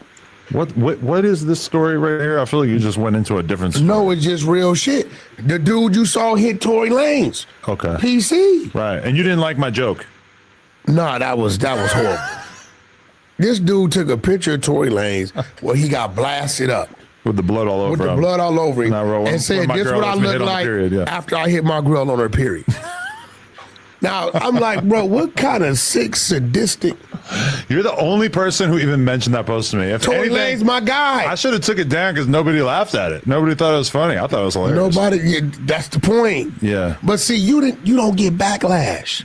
I do. I think you almost up there with some of these people I've been discovering that don't nobody say nothing about. So often I will say something, usually about race on here, and I'll think in my head like, oh, that's got to be the one. That's got to be the Twitter thread.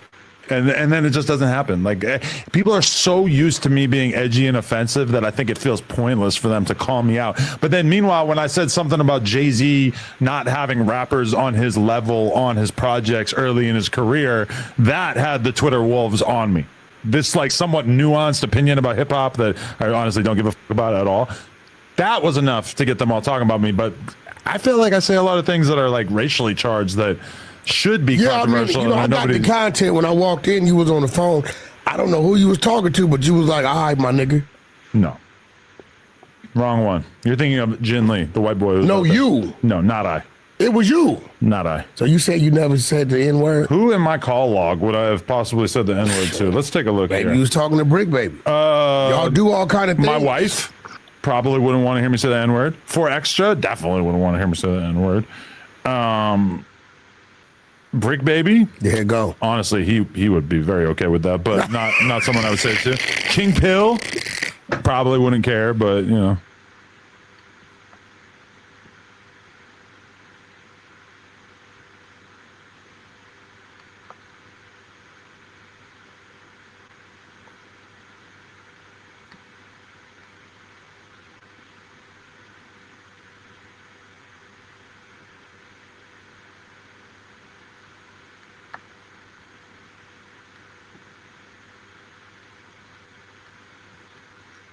It's a little update, small update. They had an intense argument. I thought that was going to be the episode.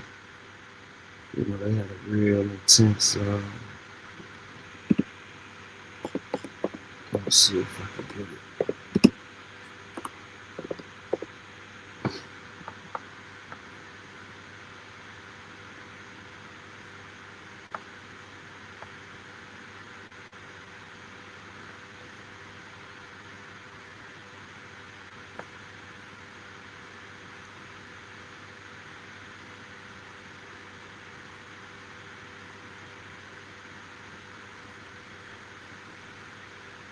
See where we at. Let's see. White says Mac B snitched for early release. Subscribe to No Joke. I'm taking a look at this list of topics. We're definitely going to have to figure out how to get this monitor closer at some point because it is very tiny. Bigger TV. Yeah, or just like the TV could be closer. It's very far away. It's not the way. Yeah. Nah, you need a big one, man, because then you're going to take up the little walking space back there. Yeah, I mean, slide it closer. How do we feel about Max Wack claiming that Max B is a snitch? This is something that he was trying to get me on board with like a year ago on the podcast. I just watched 1090 Jake do a breakdown of it, and from my perspective, it seemed like the only thing that Max B did is that when he was having a conversation with the cops, when they were basically interrogating about his involvement in this murder, that he like mentioned the girl who set the whole thing up, and he mentioned where she strips at, which to me is that's not the same as like really.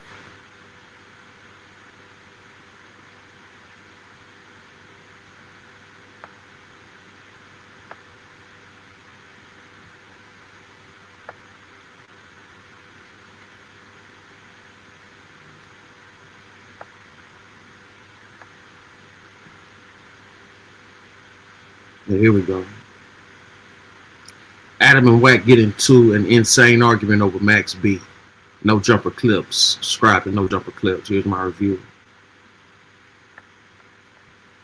Dun dun dun dun. The Grinch. Wack 100 out here spreading holiday gloom, letting everybody know how he feels about him. I watched a 1090 Jake video. I watched a 1090 Jake video about it. And By the end of that video, I was like, okay, what are we even talking What about? did 1090 tell me when I called him the other day on the phone, baby? Explain what Max 1090 B did said, wrong. Wack, I don't have the paperwork you got. What the do you got? And I read it. He said, I don't have that. Oh. So that video he made was not up to date. He's waiting for me to listen. I intentionally haven't reacted to it. Okay. I did that months ago. You know, we've been ran that content. They didn't resurface the clips from our show.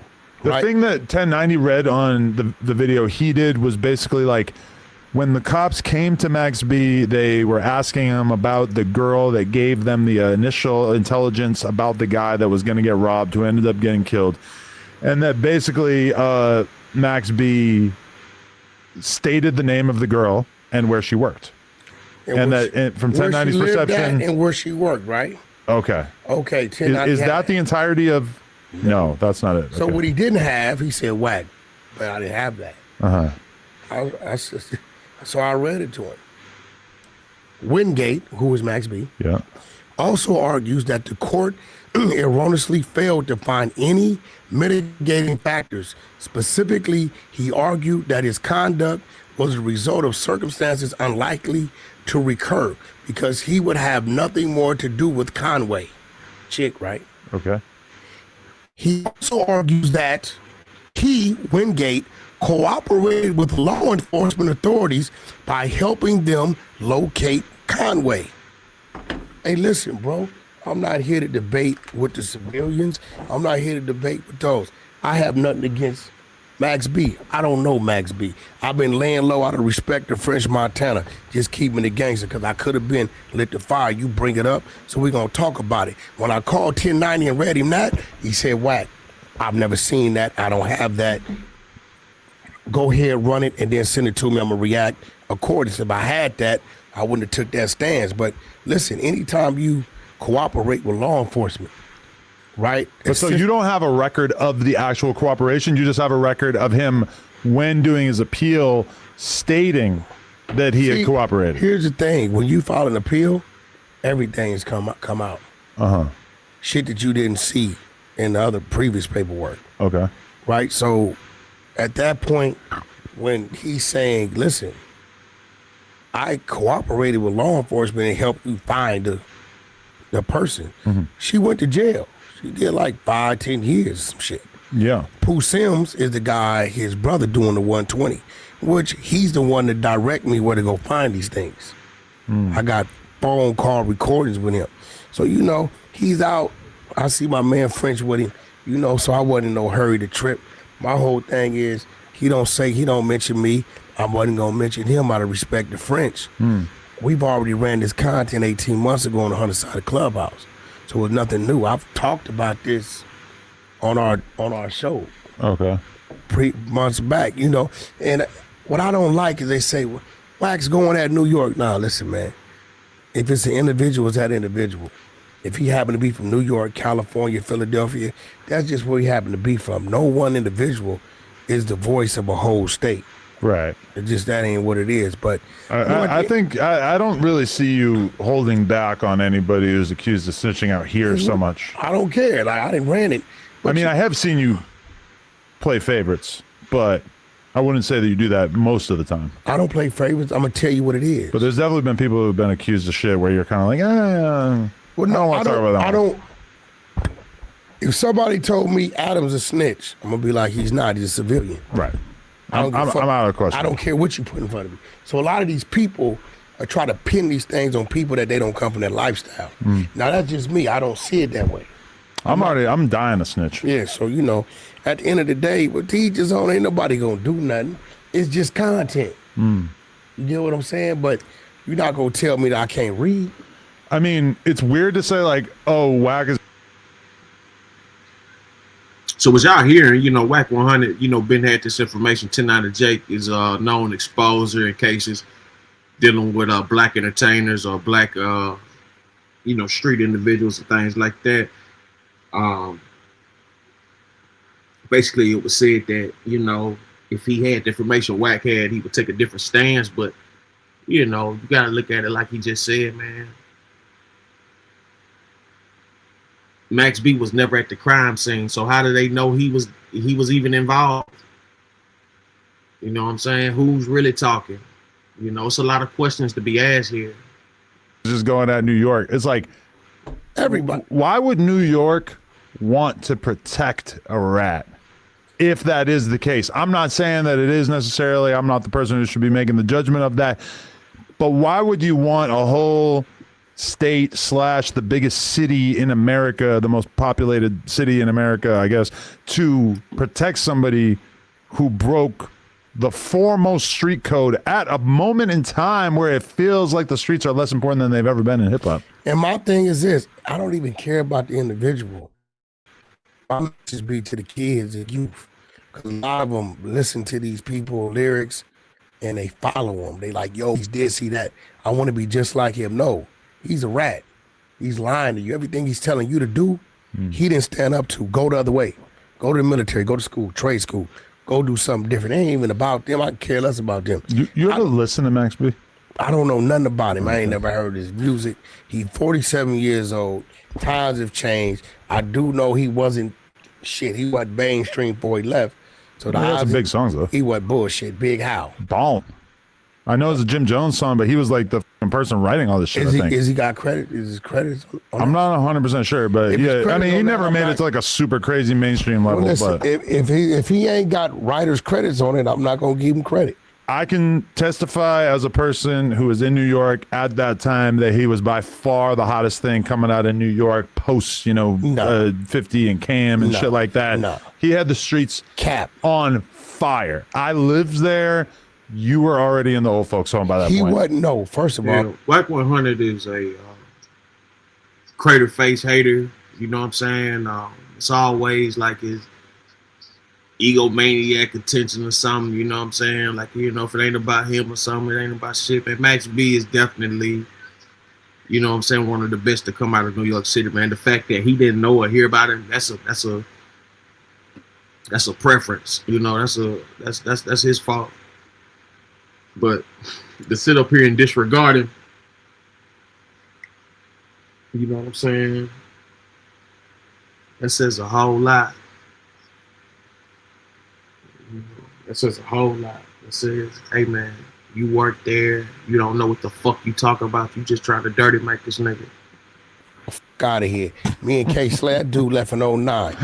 If K Slay was here, he would testify to this as well. No, he wouldn't, because you got Papoose, you got Troy Aves. Papoose was so far before this. Are you dumb or something? Papoose got signed in the early 2000s. Right now, we're talking about like 2000.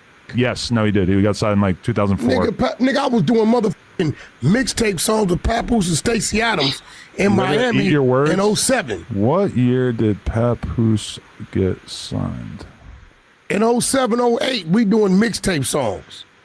Okay, so what are you talking about? Papoose was lit when I first went to New York in 2004, but he didn't formally sign a deal to 2006. We're talking about later on. We're talking about No, he didn't. The nigga went to jail in 09.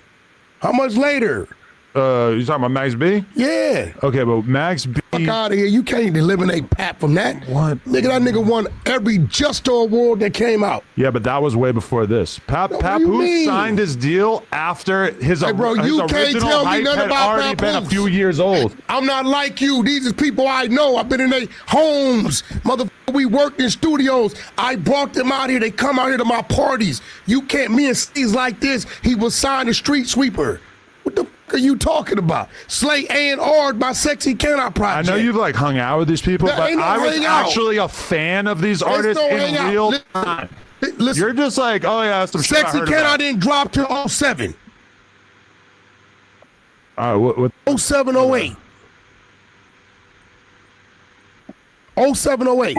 Pap was on fire back then. See, look, 2004 is when Alphabetical Slaughter was released by Papoose, which was his first, he didn't have his deal yet. Yeah, no, and he signed his deal a couple years later, but by that point, I'm going to be honest with you, the hype had worn off. Are you stupid? The nigga was in a full-fledged war with Uncle Murder. Yeah, but 06, he 07, didn't 08. really exactly have the streets on fire as a result of beefing with you Uncle dumb? Murder. I'm going to be honest with you. It's okay. You dumb You as weren't fuck. around. I'm just letting you know, as a person who was in New You York the at the goofy time. ass white boy who You wasn't were all around. the way on the other side of the country driving trucks and fucking Ray J. Nigga, you better Google Bridging the Gap. Google Bridging the Gap DJ K Slay. Let me show you. Nigga, I'm going to show you Prince when he was 100 pounds lighter.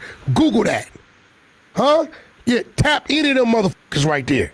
It's just like a random podcast episode from 2019. No. Bridging the Gap, K Slay. Hit it. 2011. Who was that? That's Prince right there. That's 11. Now, nigga, we already been moving about 7 years together already. Okay.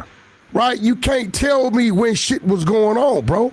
I'm telling you that the time when Papoose was the biggest rapper in New York and the time where Max B was the biggest rapper in New York were very different time periods. What I'm telling you Papoose's is... wave came before Max B's, and there's nobody in the world that would disagree with this. Bro, Papoose, 6, 7, 8, 9, all them years? No. What year Remy Ma went to jail? Absolutely not. Google what year Remy You Ma went to acting jail. like Papoose was still hot as a rapper in 2009 is proof that you don't know what the you're talking about. What year did Remy Ma go to jail? We can just ask the AI, what year did Remy Ma go to jail? But you got to understand that What year? 2008. That's my point. Right. Nigga, he was, what you mean? That's when that merger was going on. Papoose's popular time period as a rapper? You tell him when he got with Remy Ma, that didn't add to his shit? Not really, no. You're dumb as That was him doing reality TV. No, that came The later. reality TV part of Hey, your you're life, it stupid. comes after the hot rapper You're part. dumb. Alphabetical You Star are came out in dummy. 2004. Reality TV came Max after B Remy was Ma used got out in of jail. 2008. Reality TV came after Remy Ma got out of jail. You stupid as nigga, he got with her. That's before she went to jail. Okay. You don't even make sense, nigga. Move on. God, you can't tell me about my brother, nigga. I helped him make decisions. You're a fan. Straight You Stunt feel very Magazine came passionate out about in it. 05, right? You feel very passionate. Straight Stunt Magazine came out in 05. But you wasn't there. You was not around. You were all the way in Pacoima driving trucks. I was in New York buying the mixtapes as they came out. Ask YG, ask Kendrick, ask G Malone, ask all them niggas. So you're trying to argue that Papoose was bigger than Max B in 2008. I'm telling you, Papoose. Wait. I just want you to go on record. Papoose Say was, it. you doing Papoose the white was people bigger than shit. Max B in 2008. It's 2025, Say it. nigga. Say Not it. 1825. You stupid ass white I boy. want you to say it. I'm telling you, Papoose was lit on fire with a major buzz in the city of New York, nigga, from 6, 7, and 8. This nigga went to jail in 09. So just for the record. See, he trying to force you to believe Papoose, had it like that. And don't get it twisted, Papoose was nice, you know what I'm saying? He had his moments and shit like that, but Max B put out way better quality music, you know what I'm saying? I like Papoose, man, everything like that, but you know what I'm saying? And Max B was the full package, bro. It's not even funny. It's not even funny. And subscribe to No Jumper. Adam and Wack get into an insane argument. Max B. Subscribe to No Jumper Clips. Out of here. So Papoose was bigger than Max B in 2008. They was both underground. No. Max B ain't never Max went, B man. was gigantic You're in 2008. You don't know because you were on the other side of the country. Show me a song rotation. Okay. Dummy, it's a 6-hour flight. You were scared to come this way. Wack was going that way. I hadn't been over here at that point. What are you talking about, nigga? I was all through New York. Yeah, I mean, look, a bunch of records. Nigga, I Got a Habit, nothing- Sexy Love, Why You... Nothing went... There's complex articles about all the Nothing biggest went Max B songs. mainstream. No. Nothing. Okay. He charted something. We're going to go. We're going to look for I give him biggest his underground shit, but nigga, you ain't finna sit here like Pap wasn't moving and his buzz wasn't crazy. And No, Pap had already fell off by then. And I Yeah, say that you as somebody dumb who's as- got... I love Pap, but musically... You his just saw run was Remy over Ma by went to that jail point. in 08, right? Yeah. Okay. Pap was buzzing. Nigga, the day she went to jail, that nigga You're was in very Africa. confused. The day she went to jail, he landed in Africa. You are deeply confused. This is a fact. You're deeply This is a confused. fact. You weren't there. You were nobody. You was a BMX I was in New nigga. York buying the mixtapes Exactly, as they buying. came out. Nigga, we you was in the telling me studio. about this is like We me was trying in to the tell you studio about the history cooking. of LA rap. You from New Hampshire, white boy. And I was living in New York for What you 8 talking years about, at nigga? this point. You couldn't even check in the W. You was broke up. Yeah. Nigga, I'm gonna tell you like What I does tell that have to Act. do with anything? Let me You tell you. hard. You niggas wasn't around in this weren't. game. You were on the other side of the country. No, dummy. I was there. I could call Top Dog right now at TDE, and he gonna tell you, whack ass damn near stayed in New York. You're dumb as fuck. Stupid as a motherfucker. You can't you fuck sound with me. so. The only motherfucker that got any leverage with that with me is Vlad. The rest of you niggas wasn't around, didn't have a voice. You was sidelined at home. Waiting for an Look at article what the to AI come out. says. In 2008, Max B was arguably the hotter rapper with significant street buzz, ghostwriting credits on major tracks, while Papoose was primarily an underground mixtape artist struggling with major label release issues. This is what anybody who was actually a fan of this music at that time could tell you, but you have no idea because you were on the West Coast and you have no clue. What was the major label release issues? He was signed to a label that wouldn't let him put an album out. No, he was signed to Street Sweeper. Yes. No. This was after He was that. signed to Street. It ain't after Retard. that. Stupid. You're dumb as Slay had to motherfucking deal with Sony. Literally, You're dumb as every person out there who was paying attention to this music during this time period knows that you're wrong, and seeing you be so loudly wrong is proof that you're wrong about a lot of other things What I'm telling you too. is this, bro. You were a fucking nobody. No, I know. You wasn't I in know the mix. everything about this time You wasn't period in in the hip-hop. mix. Yes, I was. No, you wasn't. You weren't listening Adam to this 22 music. was a You nobody weren't on the in the internet early talking 2000s. about this music every single day. You could go find Guess me. who was? Put I in was. Whack 100 Shade 45. You're just I was on guessing. the radio back Nobody then, gives a dummy. f- that you were hanging on the radio station. Ain't no hanging. You're getting every detail of Papoose's career wrong because you have no f- clue Paul, what you you're said he talking was on about. Love and Hip Hop in 08, you stupid ass I nigga. was speaking Remy Ma did 6-7 years. metaphorically. Remy Ma did 6-7 years before that happened. You dumb as f. But for you to say Pap didn't have no presence in them streets of New York with his music back then, you're an idiot. Look at this. Papoose had previously signed a substantial deal with Jive Records in 2006, but by September 2007, he and his manager, DJ K. Slay, had left the label due to creative differences in A&R hell, meaning he did not have major label support for a commercial album in 2008. He had no charting singles or albums that year. Max While B ain't had nothing charting. We're talking about the streets. You sound like this might We're be talking the about the dumbest you've streets. ever sounded. No, on this you're podcast. dumb. Well, you admit that you were nobody back then, but a dumbass white kid I was a- running around. I You was was a- nobody. I was a Nigga, rap you was music- nobody.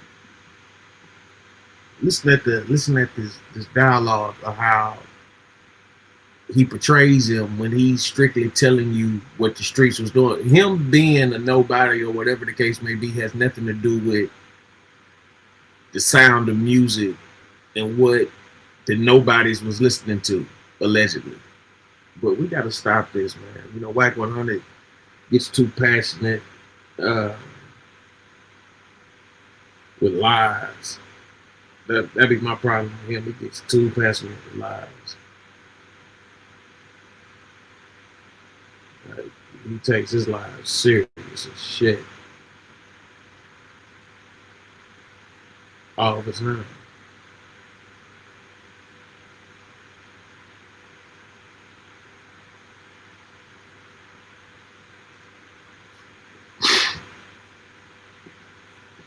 And You was nobody. You nigga. are You and a bunch of you retroactively niggas ain't pretending nobody. to care That's about one of your this problems era with in me music. is that you can't have that conversation. You are with me. I retroactively can call pretending Top to Dog know right anything now. about this era You in know who music. took Top Dog and Kendrick all around through You New read York? about it? I Papoose. lived it.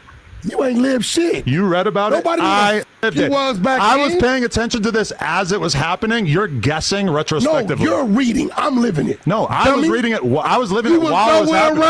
around. I was listening to the music. Nigga, you couldn't even check You it have to W. never listened to Max You B couldn't or check it Papoose. to the W. You was broke. You have never heard I lived at Papooses that music. motherfucker. Name 5 Papoose songs. I lived at Name that 5 motherfucker. songs. Name 5 songs. I lived that. Name 5. I don't have to. Do it. What I'm telling you 5 is, songs. you can't tell me who was hot and who wasn't. Name 5 Papoose Now, I songs. never heard of Max B. I didn't know who Max B was. And that says everything. No, it don't. I just didn't. that ain't what I was on. You're just getting the timeline wrong. I'm Papoose's career I'm as not. a musician I'm was not. already largely over by 2008, whereas Max B was, as the AI just confirmed, was at the peak of his career in What I'm 2008. telling you is, maybe they were going at the same time, but you're not going to They tell weren't, me though. Papoose was in the dirt. 06, 07, 08. You're not going to He'll tell you. No, he won't. He didn't even get to put an album out because he was stuck. We just read it. He was stuck in A&R hell. You know what that means? I helped him that means get out the label wasn't letting him put it out. I helped him get out the deal, dummy. He got another check when they released him. Idiot for pay or play. You're just calling me an idiot because you know that you look like an idiot right now. Bro, I know you wasn't around. Nigga, didn't nobody know the f*** Adam I 22 was paying attention to it in real time, and you, weren't. Hey, listen. Look, Papoose released his first album in March of 2013. You want to know why? Because the label wouldn't let him put an album out. Listen to me. Do you think if he was really popping that they would have let him put an album out in 2008? On the radio. I remember Hater Blockers was up. He had songs on the radio. He did a song with Snoop Dogg, which caused a riff and shit because it was another single that's supposed to be working. You got to give up. No, bro, you wasn't around. You lose. You wasn't around. Hey, you didn't The matter. AI and someone who was listening to real music shit. as it happened are confirming that you're great getting the platform. timeline wrong. You got a great platform now. You and you don't know what the you're talking about. Back then, nigga. Right. Nigga would have. Nigga would have. fact that I didn't have anything nigga going. would have fucked you up. Joe Buttons was around. We'd have fucked you up back then. You sound like such a real shit. Listen, we would have fucked you up. You're a You fan. ain't nobody, bro. I was a fan. Nigga, when it I comes to was this a fan. shit, that's You're all a you rap is. fan, but you were can't not paying stand attention with at me. that time. You have no idea what was going on in New York at that time. You're just guessing. Watch this. Watch this. You're just trying to act like Watch you know this. what was going on at that Watch time this. period, Watch dude. this. I'm about to clown your dumb ass. Do it. Clown, you dumb as. There is literally nothing that could make you sound less right dumb now. as. You sound dumb as. I am infinitely more knowledgeable than you on this topic. Stupid ass up. Nigga, what's that your dumb? This one he was getting on. Tom. Yeah. You lied. I'm talking academic. I mean, fucking Adam 22, right? This dummy is trying to tell me Whack in the Papoose days wasn't in New York. I didn't say that. You said what? I said you weren't a fan of the music and Shut you're your getting the dumb ass timeline up. wrong. This is Top Dog from TDE. Now he gonna tell you some real shit. Cause he met Pap through me. My nigga gave me the key to New York. Plugged me right in with everybody, and when he went home and went to bed. I hit you back. Nigga, you don't know the fuck I am. That's your problem. You don't know the fuck I am. I love how he said something that was completely unrelated to our entire conversation. Bro, you just had him for the on nigga the to tell phone. You I realize gave if him you the key actually to New York. explained the context of what we just had a conversation But about, Top that Dog, you would listen, agree with me. This is Top Dog from TD to tell you, Whack gave me the key to New York when I landed. Why did you have the key to New York? Bro, nigga, I was connected to everything. Funk Master Then Flex. why don't you know anything about what was going on in the streets in Dummy, 2008? bro. That's a great point, Adam. He was so connected to everything and everybody that's going on down in New York, but he knew nothing about Max B. Says to you, either he's a liar or he's a hater. It's no if and betweens or buts about it. To act like Max B wasn't a factor, it's crazy. That is insane. Right? It doesn't even make sense. Max B saved New York City. Saved it. Nobody was listening to that shit, man. Jim Jones saved New York City. With the help of Max B, man, they did diabolical music. Diabolical music, man. Black, you a hater. It's sad. Why are you getting all the details wrong if you were actually around like that? You know how many of my birthday parties, Papoose, respectfully, him and his man Moose came out and celebrated with me. I had an artist named Stacey Adams. You want to know the part? What? If you call Papoose, he'll tell you I'm right. No, he wouldn't. Yes, he would. No, he wouldn't. Do it. Pap don't answer a lot, but he's not going to tell you you're right. Well, if he does answer, he's going to tell you I'm right. Will you admit that you are? Bro, you can't tell me because you was a nobody ass white boy, nigga. No, but you can call Papoose. You can't stand. Papoose will tell you. You can't stand with me, nigga, with this type of shit. Papoose will tell you. Ask Papoose who was the bigger rapper in 2008. Non-existent, nigga. You know it's a whole lot of shit you don't even know. You're just bringing up a bunch of unrelated It's the shit truth. because you know I'm right. Papoose will tell you I'm right. Man, shut your dumb ass up. I want you to read the comment sections on this video. Fuck out of here, bro. You sound dumb as. Hey, shout out to New York. Let's see. Because they are all finding out in real time that you don't know what the bro, talking ain't nobody about. from New York gonna tell you Pap was dead 06, 07, 08. No, who was bigger is the question. In 2008. Both underground, my nigga, as far as I'm concerned. They weren't, though. Max B was huge. No, he wasn't. Yes, he was. And what happened? Jim Jones was And huge. he got locked up. And exactly. Jim Jones and Max B owned New York in that period. Jim Jones. And they were inseparable. Who do you think was writing all those Jim Jones songs? know. Max B. Did Jim ever cop to that?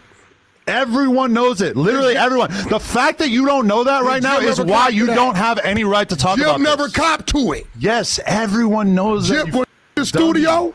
Everyone knows Was you in the this. studio? You know what the fuck a studio This is why look like? you have no right to have this Dipwit conversation. dumbass. You don't, nigga. You wasn't around. You're just you wasn't a guessing. factor. You White don't boys know like that you- Max B was writing Jim White Jones' boys like- songs. Bro, I ain't never heard Jim cop to it. So until Jim cop to that, I'm not gonna say it.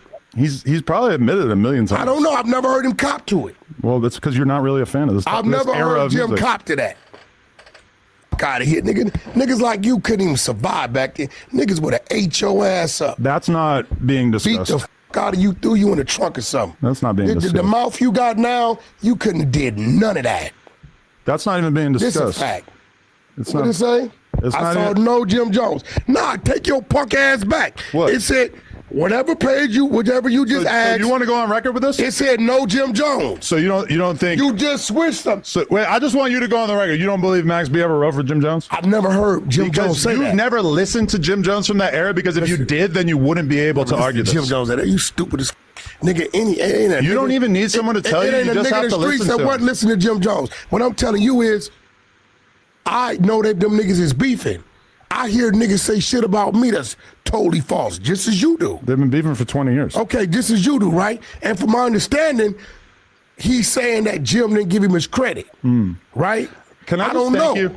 I don't know. Can I just thank you? I don't know if Jim. It's very rare that in podcasting that someone hands you a W in quite the way that bro, you just handed me ain't one. nobody finna agree that Papoose. So what are was you gonna dead. say when everybody agrees? Nigga, we didn't drop. We dropped Sexy. What are you Cadillac gonna say when everybody agrees? 07. What are you gonna Or say? some shit like that. What are you gonna say? Rich Martin, the Cave, salute, man. Much love to Rich Martin. You guys go over there, subscribe to the Cave. Major shout out channel. Major salute, major love, man. Everybody go over there, subscribe to Rich Martinez, the Cave. Salute to everybody still tuning in, man. Right now we're doing an update on Max B release. This is subscribe to No Jumper Clips. This is Adam 22 and Wack 100 get into it over Max B. Here's my review. But definitely everybody go over there, subscribe to the Cave. Subscribe to Rich Martinez, the Cave, man. Great show. Glad you can make it. Salute to Kitty Frappuccino. It was on fire. What are you gonna say? The AI already said that I was right. So Fuck about wasn't no AI back then. no, the AI I just asked. But fuck about what you and your AI. That shit in the nigga. I'm talking about what I really was living, what I really saw. Like nigga, we was like, hey bro, look. I apologize this for what new they're shit- about to do to you in the Hey, comments. look, this new shit. Because you have no This shit fucking is clue what new you're to talking you. about. No. Niggas like me been living this shit is a new long to you. time. New York hip hop is new to you. You're dumb as You know a goddamn thing about New York rap. No. Nigga, I can call niggas for everybody from Eric B, nigga, up to Funk Master Flex and everything in between. Nigga, you don't know shit. So for the about record, nothing. Papoose was hotter than Max B in 2008. This is his argument. No, what I'm telling you is Papoose was not dead in fucking 08. And why didn't his album come out till 2013? That don't mean you're dead, nigga. You don't think the label The would have put his homie, album out if he had a hot song? What's the homie? If the label felt like they could make money off it, why wouldn't they have put the album out? What's the homie from At This Part? I forget his name. RJ. RJ, right? Which look, there's another example of me knowing more than you about, No, hold on. about hip hop. What do you mean about hip hop? I'm talking about a homie. Nigga, you just I a know white more boy. about blood rappers than you. Listen, they only f with you because you got a platform. They don't f with you because you know real motherfuckers. Talking about if they f with me. They We're only talking about they don't knowledge. f with you because you know real motherfuckers. So to you, RJ is like some guy from some neighborhood. No, not at all. But right? you didn't even know his name. What I'm saying is, RJ's another guy where somebody could say, well, he didn't drop an album, he didn't do this, and he didn't drop an album till then. But RJ has always remained to be hot in our streets. Always. Right? Has he crossed over and going mainstream? No. Right? He had some shit happen in his earlier years, whatever. But can't nobody ever say that RJ was dead in the water. He's always remained to be hot and has some type of presence going on. Back then, Pap ass was on fire. And I showed you, Remy didn't go to jail till 08. Right? Remy Papoose was huge in 2003, 2004. By 2008, the steam had worn off. As you know, a lot could change over a few years like that. And Max B was absolutely much bigger at that time. Well, he didn't make it out here. Well, at least you seem to be acknowledging. And just so you know, I was bi-coastal. I'm not these little dudes y'all got it. You got, 99% of these people outside of Lush maybe, right? These niggas is hamsters. They ain't never been nowhere. They wasn't around. They wasn't around back then. They can't have these conversations. Mm-hmm. You can't have some of these conversations with me. Then why am I right? Because you were a fucking fan. Yeah, and that's why I know so much more about this than you. Listen, I was dealing with these people personally. But that doesn't make you an expert in the actual music. Hey, bro, there's so much shit went on that you niggas have no idea. It's crazy. But I'm gonna let you run your play. That was Top Dog from TDE.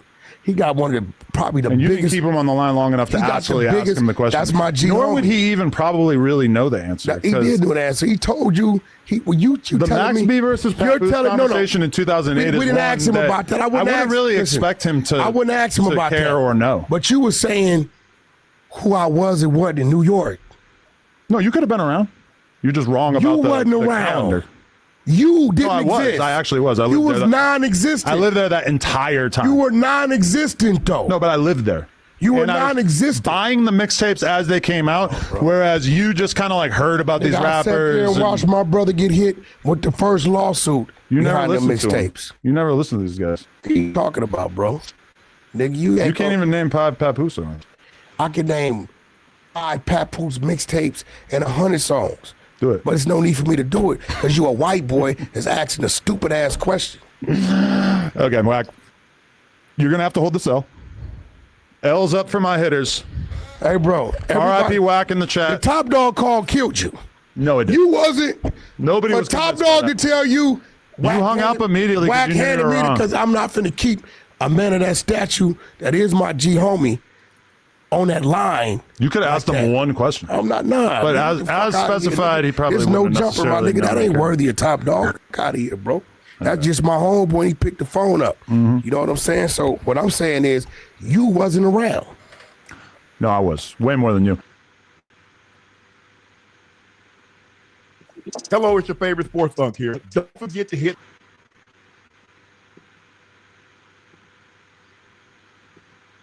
Have dun dun dun dun. Everybody the Grinch.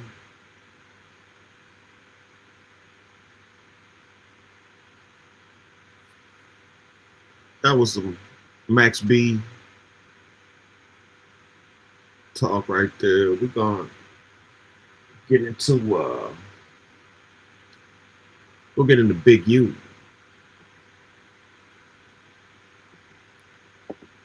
Big U's son was murdered coming out of a dispensary.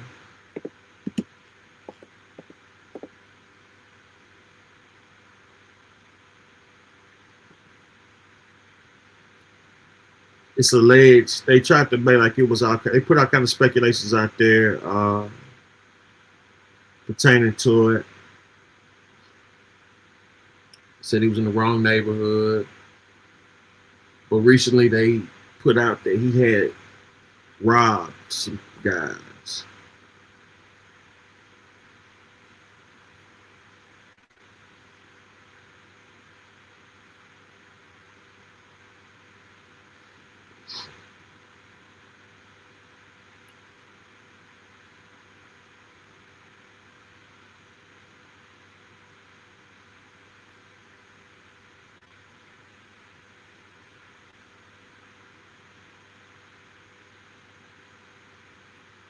So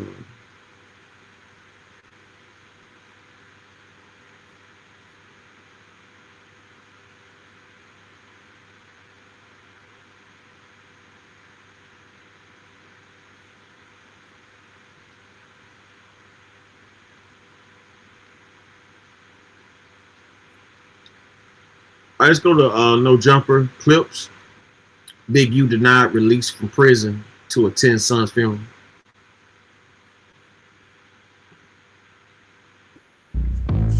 I had one nigga tell me, "You the reason why Big U can't go to his son's funeral." This nigga,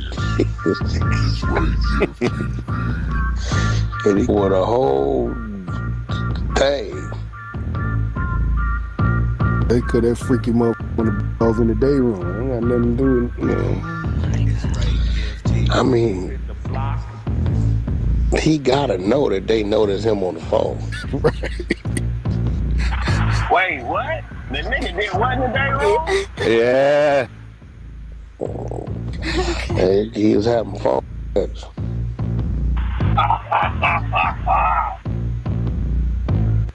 Why you sound like that, Julie?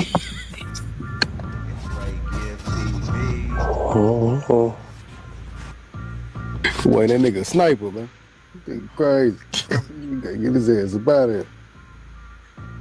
And now, you know the cold part about it? Now that they didn't exposed it, they gonna shut him down now. They probably gonna kill his phone privileges now. Yeah, I wouldn't doubt it. Using somebody else's pen or something. Yeah, they telling him, man, like, you got somebody punching in their code, calling your people, then you telling your people how to make three-way calls using the encrypted app.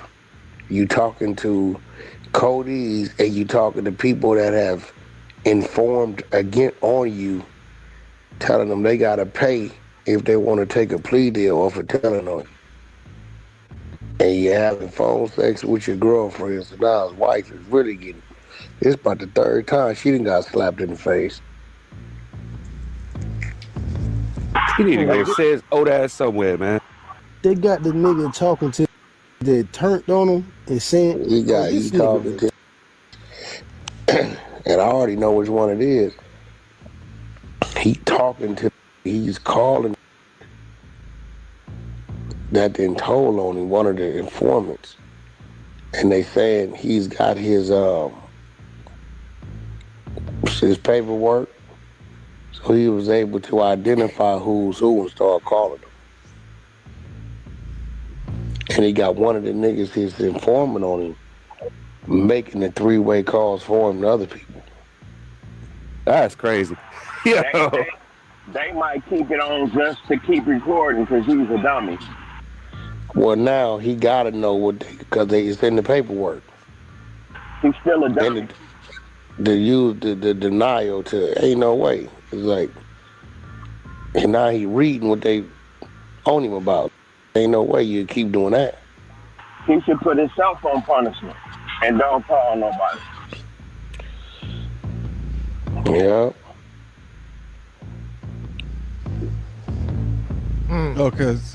Hey, from what I was seeing, a video I watched, and they were saying that most of these type of like motions to get out to go to funerals get denied. Is that true? Sure, man. I'm not gonna lie, right? So when that first came on the internet that he was going to his son's funeral, you know what I'm saying? Somebody, you know what I'm saying, from out their community had dropped it on their channel, and he had dropped the paperwork, and they made it seem like it was set in stone. So I'm guessing that was just the motion. Like if it did get granted that this will be. All right, so as you heard right there, that was Big Wack 100 speaking on Big U, saying Big U was caught up in some phone sex calls and setting up, you know, other phone calls through other inmates using their accounts. He goes into detail on, you know, several instances of, you know, him being crossed while he's on the inside. So I don't know if they using that to, I don't know if they using that as an excuse to hit the, you know, cancellation on the son funeral button. I didn't even know you could go to a funeral in jail. I thought that was only in prison you might get access.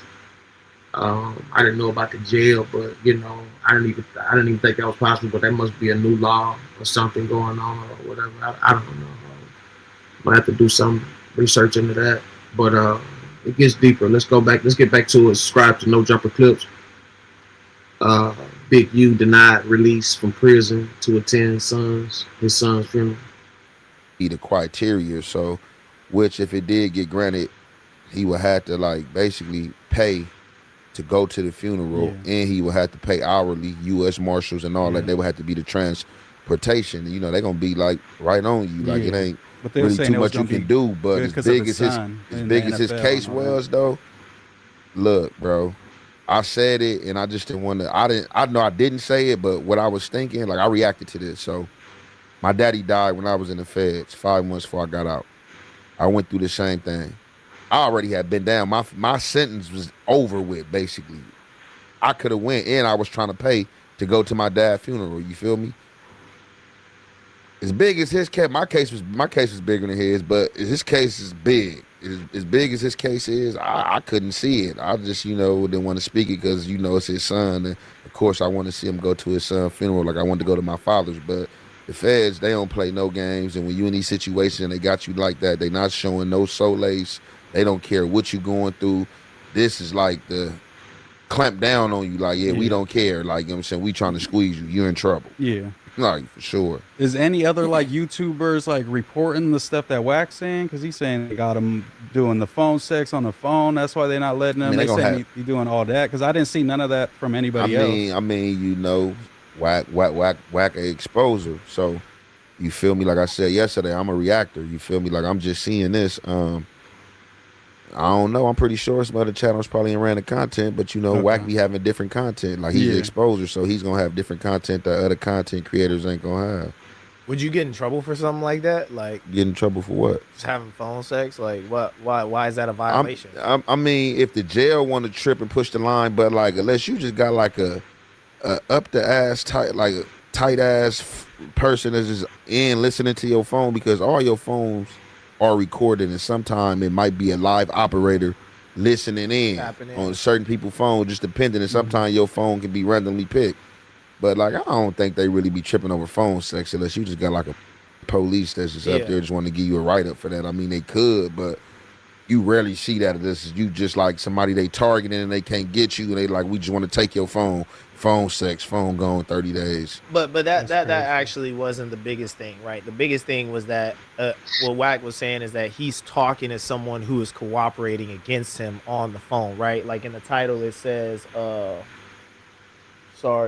Floss has to pay Big U to rat or something like that. So I guess what they're alleging is that he was on the phone with someone who is cooperating against him and making him do the 3 ways to connect to other parties. Wrong move.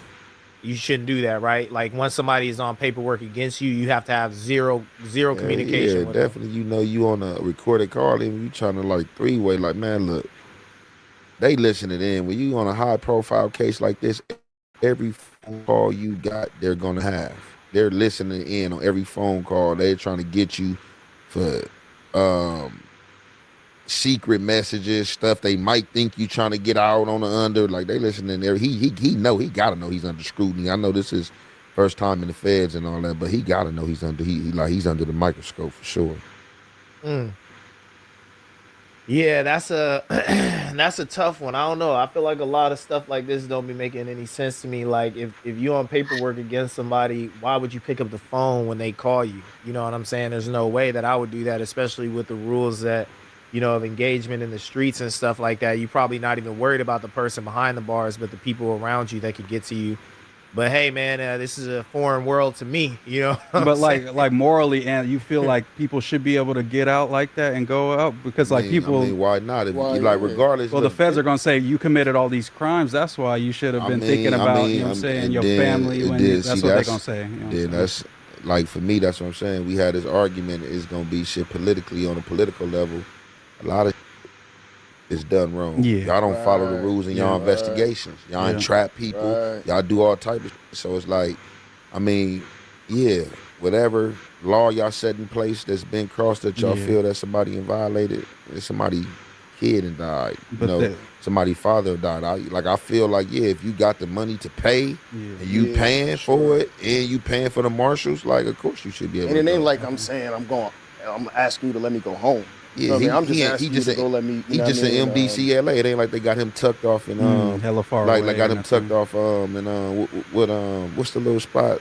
The high max federal spot. Utah Like, type no, shit. they it's in Denver, Colorado. The spot I'm thinking yeah, that's what about is I can't think of the name right now, but it's like that's like the spot. Like you ADX or underground, some shit 88. like that? So you're saying he like right in the corner pretty much. And that shit. He right here downtown LA. Like I can't pay to go for a few hours to my son's And they, funeral. you know and what they I'm said saying? his Muslim other son funeral. was going to pay for everything because obviously in the NFL, so they could cover it. Ain't nothing to See, and that's the thing. When you got the funds to cover it, it's a problem. And if he wouldn't have the funds, he would have went up for the bail. Well, he ain't got the funds to cover it. But now I got the funds to cover it. And they like, nah, no go. So out of curiosity, what did they tell you when they denied your request? Like, what do you think they told him? Like, oh, This you're what a they did flight to me. risk So or something? I got denied because what they did to me was, right, my dad had died November 8th. The next day, November 9th, I was in the hole. All right, so if you listening, man, this goes to show you how treacherous it can be when you're incarcerated and a loved one passes away. The games and the level, the extent that they'll do some good, mostly bad. Like I said, I've never heard of nobody in county getting released to go to a funeral. I have heard, stories and, I've seen, things of people who been released for funerals that was in prison, whether it be fed or in state, but this, on the other hand, is a whole different request. I honestly feel like he should have been granted to see his child if he was able to accommodate whatever needs they needed.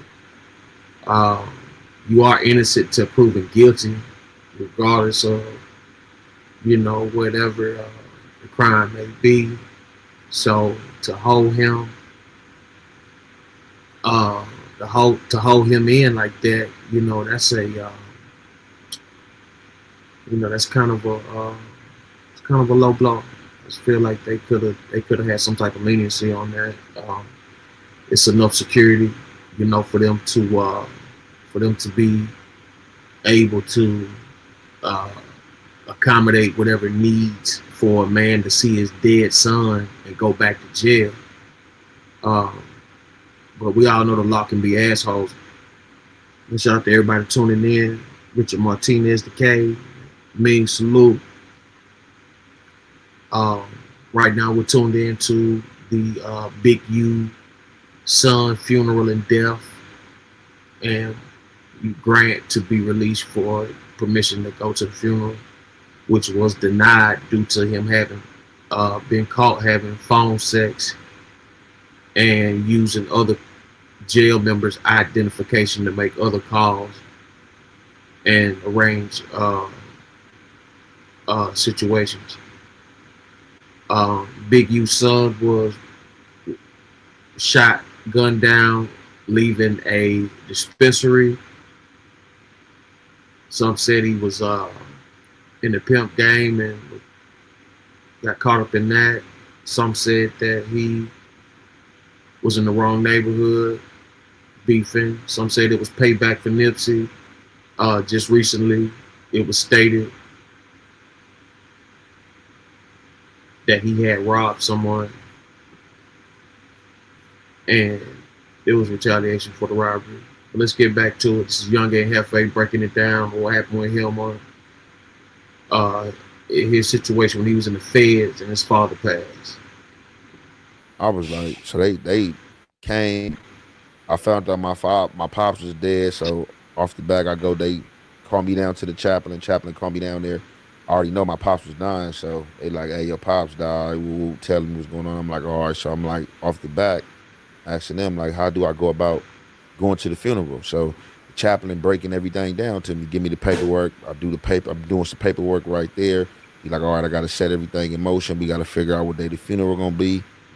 From there, I go back to the unit. That next day, I was in the hole. Like, people came, blitzed my cell, took me to the hole, asked what I'm going to the hole for. They said under investigation for a threat assessment.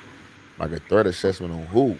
They couldn't tell me. Then a threat assessment turned in to me trying to get drugs into a jailhouse facility. So it was just a whole bunch of BS. So I didn't even get to end up going because I was in the hole. So I don't know if I was gonna go or not, but I think I could have made it because, like I said, I was 5 months to the door anyway. Okay. So the closer you are to the end, the more likely. Yeah, so as soon as I beat them in the hole and beat my write-ups, like a week later, I went to the house.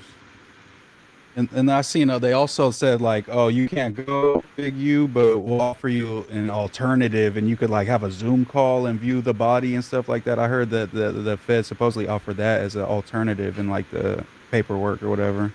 But that is that just like some, you know what I'm saying, to like suffice. I mean, it ain't like it ain't like no. It's at least something. You know what I'm saying? It ain't like no. You can see, you can visually see, but that's already technology the Feds already got. You in there, you got tablets. MP3 music, like all type of stuff. So it's just like, you know, I mean, anything is better than nothing. You know, you can view it, you know, at the end of the day. So, but I mean, like I said, if you got the funds to pay, you should be able to pay the U.S. Marshals, you know, right here in LA, you in LA, shouldn't even be no reason. They ain't even got to travel nowhere. Probably just wrap this up in about 2 hours, 2-3 hours type thing. Look, you know, it ain't no, we ain't gonna let you go to the repast, but we're gonna let you go to the funeral, burying, you know what I'm saying, to the cemetery, then we gotta transport you back. Because I know let them people, my fault, bro. Let them people see their peoples, man. Simple as that. Like at the end of the day, I really can't see any reason why. It's specifically like what Ant keep keying on too is just like if you got the funds to make this happen, there honestly should be no reason why, unless you are like one of the top violent, most like escaped criminals. Then I get it. Y'all like, all right, we can't grant this dude that. You know what I mean? He gonna run. You know what I mean? But like, if that's not necessarily your case, even if you got a bad, you know what I mean, charge or whatever the case may be, like, bro, this is the last time I'm gonna ever be able to see whoever it may be. You know what I mean? Like, I'm gonna pay for y'all to make sure that, you know what I mean? Like, I'm not gonna do nothing here. You know what I mean? Like, we not going, if anywhere, it's not gonna be here. You know what I'm saying? So let them people see their people, man. That to me is kind of stupid. I don't get it. Y'all willing to let them see it on the internet, but y'all not willing to do it in person. And this dude it ain't like this dude got a record of running and I mean, like, yeah, he turned himself in, but you know what they're gonna try to make it do, like just how when they locked him up, see, they trying to make it out like, you know, he's the leader of the 60s, and you know, they're gonna come with the element, oh, this is a large criminal street gang and he got control, so if we let him out, it could be a potential that he put us in danger with them. That's how they're gonna try to play it. That's what I was gonna say. Exactly. Is like they try to act like this is like a movie, like you feel me, like he's gonna have like the whole hood pull up and aid and abet him and escaping, and people might die and all Mission this Impossible. underground tunnel. You know what I'm saying? Like, like they're gonna have all this shit set up or whatever, but in reality, it's like, you know, whatever allegations is on him, like, bro has been a public figure for years. His son is in the NFL. You feel me? He's a public figure. He's not about to probably let some go on under his watch and under his name and all that. You know, the NFL is highlighting him for the death of his brother. They are showing respect to him and his people. So it's like, I don't know. I just feel like, you know, they overwhooping, bro. They overwhooping. Like, and it's like, to me, it really, like, that's probably in the back of their mind. Bro, a leader of the 60s, whatever, you know what I mean? He might have a situation where it might be overwhelming for us. But I think really what it is just like a clout move, like, nah, that. Like, you and the feds, like, we don't give a damn about nothing that's going on with your situation. Because there was like a murder involved. There was a murder that occurred, and somebody else can't go to or somebody else can't now see their son. But I can see that point. If I'm that person's family that you imprisoned for supposedly, allegedly killing my family member, I would say don't let him out to see his kid at the funeral, because they're the obvious, but upset. It's the prosecutor who's like, yeah, but like you said like if they got a bunch of crazy charges, like Ant said, that is how they talking about him. Like, he the leader, you know what I'm saying? He was orchestrating all these crimes going on. So it's like that is how they treat him. That ain't shit. Y'all been seeing the content. It ain't what Ant said. This with YouTube. The news. Like I said, I just react to what they saying. I ain't said nothing because I don't know that to be true. Like, for me, that's what ain't the feds nobody no leader in no gangs. Like, it's too many people to be in a gang. Like, you know what I mean? It's too many people in gangs to just key in on one person and say lead and all this. You know what I'm saying? But like I even seen on my case, I ain't gonna lie. Not even talking about his situation, because like I said, I'm not too involved in his situation. Just talking about my situation. I was on a 62-man indictment.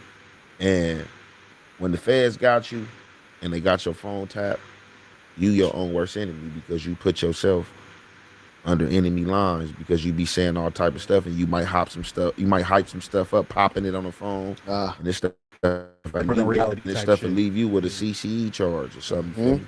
I seen a lot of my co-defendants mad. I'm like, bro, shit, your phone was tapped, you was popping. Talking it.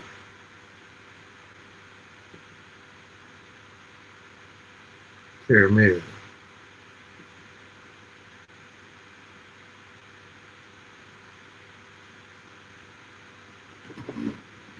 Yeah, so as y'all can hear and see, big youth situation, you know, it's getting worse and worse. You know, being incarcerated, you go through the most. Losing a loved one and can't see him, that definitely hurts. I can imagine. All right, let's go to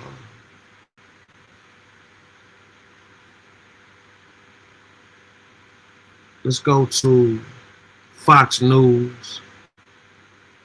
Community outrages young son beaten by mob of kids.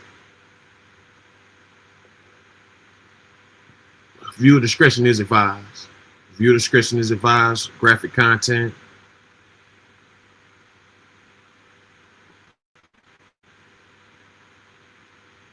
So outraged in Chicago after video captures a mother and her 9-year-old son being harassed and then badly beaten by grade school children while walking near a school. We talked to two leaders of that Chicago community in just a moment, but first, let's go to Mike Tobin live there with the details. Good morning, Mike.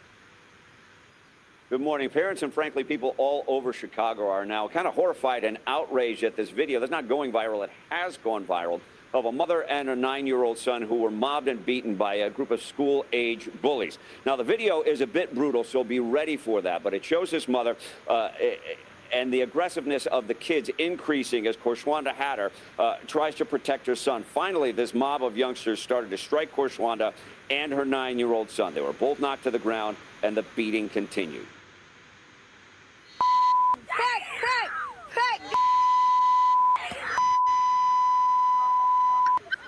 Hey, fool, let my homie go. Let my homie go. Let my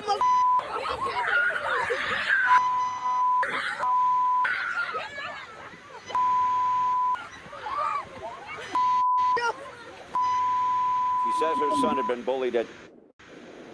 She says her son had been bullied at school for 2 years, and the school did nothing to protect him, so she showed up to walk her kids home. Now, Chicago Mayor Brandon Johnson did say, he put out a statement on X that he was deeply disturbed and we should not attempt to normalize this type of senseless violence. Chicago police put out a statement saying both victims were transported to Trinity Hospital in serious condition. No one is in custody at this time. The Area 2 detectives are investigating. And Illinois State Senator Willie Preston said this video is a symptom of something that's been going on for a long time, that the kids have not been held accountable and the parents have not been held accountable for the actions of their children. Guys, back to you. All right, thanks so much. So our next guests know this family very well. Chicago Councilmember Joseph Williams met with the mom after the attack, and Pastor Corey Brooks, founder of Project Hood, knows the boy who attends his after-school and summer programs. Gentlemen, thanks so much for joining the program. Pastor, you know, this is something that you have been working with for years now, trying to stop nonsense like this with our young people. What's going on?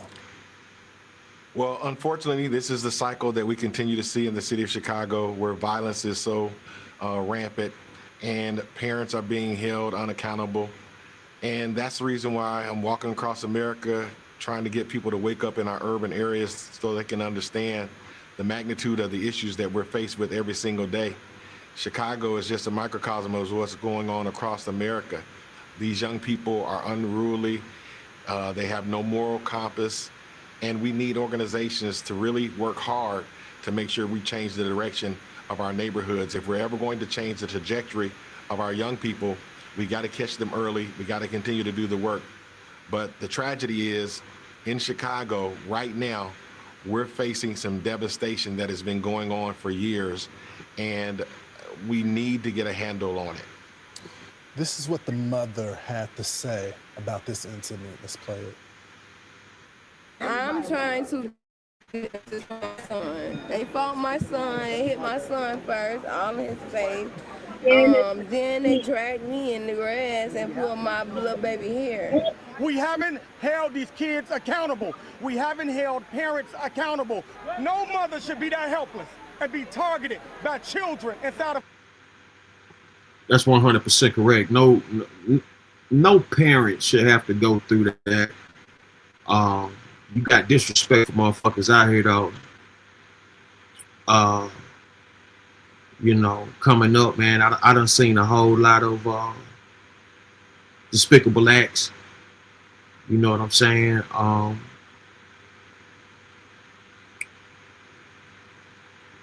People do things, you know what I mean, to get back at you when they can't get to you, or they know they can't beat you up, or whatever it is, you know, sabotage things and all that kind of stuff. Or people that you care about. In this situation, in case in time, these kids jumped on the parent along with the children. And that's where the line gets crossed at. It should be enough respect out there to where you, as a child, should not take on the acts of harming somebody you got a problems with, parent, or even doing something to them while their parent is there, you know. But in this day and time we live in, the rules have changed. These are not the same people that we once knew or came up from around us. These are a lot of open-minded children with a lack of guidance. No responsible child, or no responsible person, period, for that matter. Unless you are a paid hitman or something, or some type of insane gangbanger or a lunatic would do that. That was outrageous. And the mother had sickle cell. She had sickle cell anemia, so this wasn't a full healthy, because a healthy mother should have been able to handle some of them kids, but she had sickle cell anemia. So to go along with the disgraceful beat down, they beating on a sickly person. They beating on a sickly person, sickle cell anemia.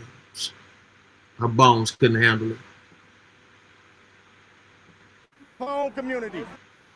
Councilman, where's the fear and respect? I remember growing up, we were afraid of the neighbors because we knew that they was going to get us, and then our parents was going to get us when we got home as well. None of that respect seems to exist anymore, Councilman. Yeah, you know what? I completely agree. I think we've gone away from that, and we have to get back to those days. I think no mother and child, or children rather, should have to experience something so traumatic. To look at that video and to see you guys replay it, it's a horrifying video. I mean, it shows the disrespect. No child should ever feel comfortable putting their hands on an adult. And I think, as Senator Preston said, and many have said it, is that this has gone on for so long, right? The mother has come to the school and talked about this, and nothing had been done about it. It had not been addressed. And the thing about it is that, you know, I was glad to be there to be a support to that family and to help them through the process. But this is so much bigger than just that school. This is happening throughout the Chicago public school system. Many children are being bullied, and we have to put measures in place and make sure that those parents' voices are being heard and that those children's voices are being heard. Because if not, this can really overspill into something even bigger, I believe. It's so true, Councilman. And it's already spilling into the streets outside of the school. Pastor, I want to get your comments on this repeat offender in Chicago with a lengthy rap sheet.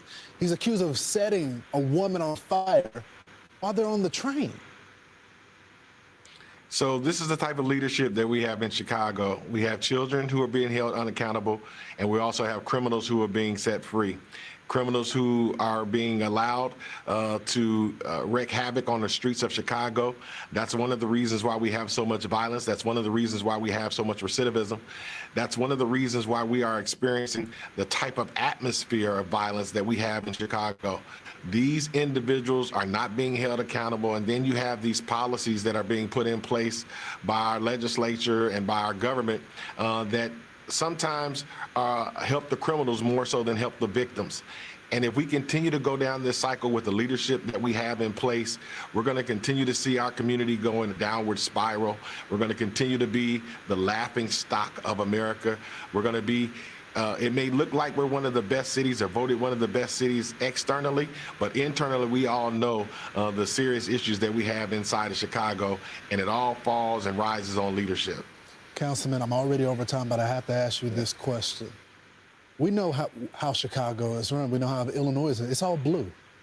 Is it time to explore something else? Because something is not working, and there's only one side that's in charge right now. Yeah, you know what? I'll say this. I'll say there's no problem with us being a blue state.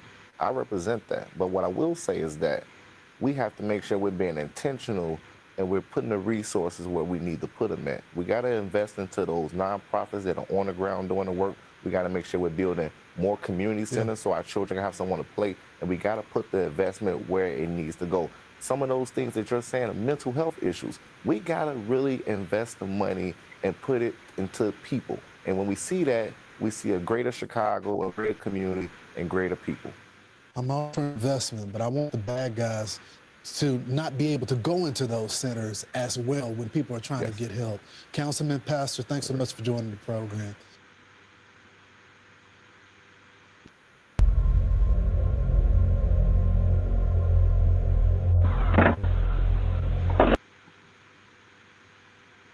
Yeah, so as you guys can see, you know, this is it's a horrible thing that happened. I really wish that things would take.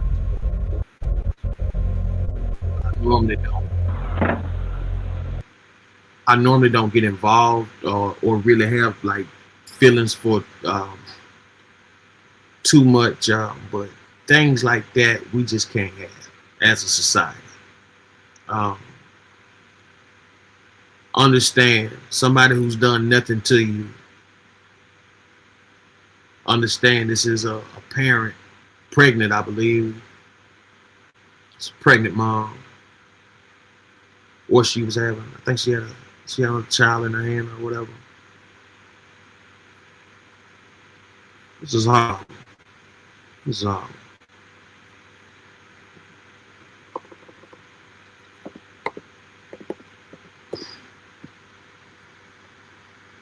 See if we can get the full footage.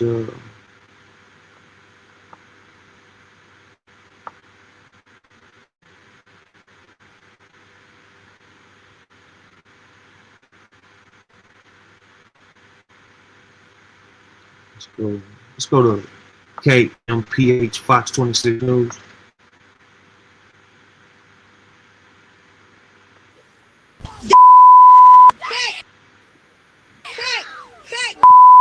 It's hard to watch. Viewer discretion is advised. Viewer discretion is advised. Let's go to KMPH Fox 26 News. Children circled a mother, then pinned her against a fence. Dragging the mother and her son to the ground, continuously beating them. These children don't have to live with this for the rest of their lives. And the children are our future, so it's not fair. Police say it started when the 33-year-old mother, her young son, and daughter were walking near 106 and Bensley in the South Deering neighborhood. A group of kids then started chasing after them, calling them names and taunting them. Both the mother and son were beaten so badly they were taken to a hospital. Word of the attack spread quickly on social media, causing outrage among many parents. One day after the attack, demonstrators showed up at Orville T. Bright Elementary School after some posted on social media threatening to harm the children behind the attack. Several police officers showed up blocking the entrance of the school to protect kids inside. Shanice Davis lives in the neighborhood and says she recognizes the attackers. This is not the first time the kids have done this. You know, just talk around the streets that these kids have pretty much been raising themselves, and they have vandalized cars, they have harassed adults and children. To know and to find out even now that other families are affected by this. We're meeting families out here that their children been bullied and been beat on. Chicago Police District Council member Joseph Williams was inside talking with the principal, the mother, and CPS administration. Accountability is going to be key, because if this has been going on, we need to make sure that principal be held accountable for her actions as well. This should have been documented. Parents should have been called to the school, and we got to make sure all around there is some type of accountability that's happened here.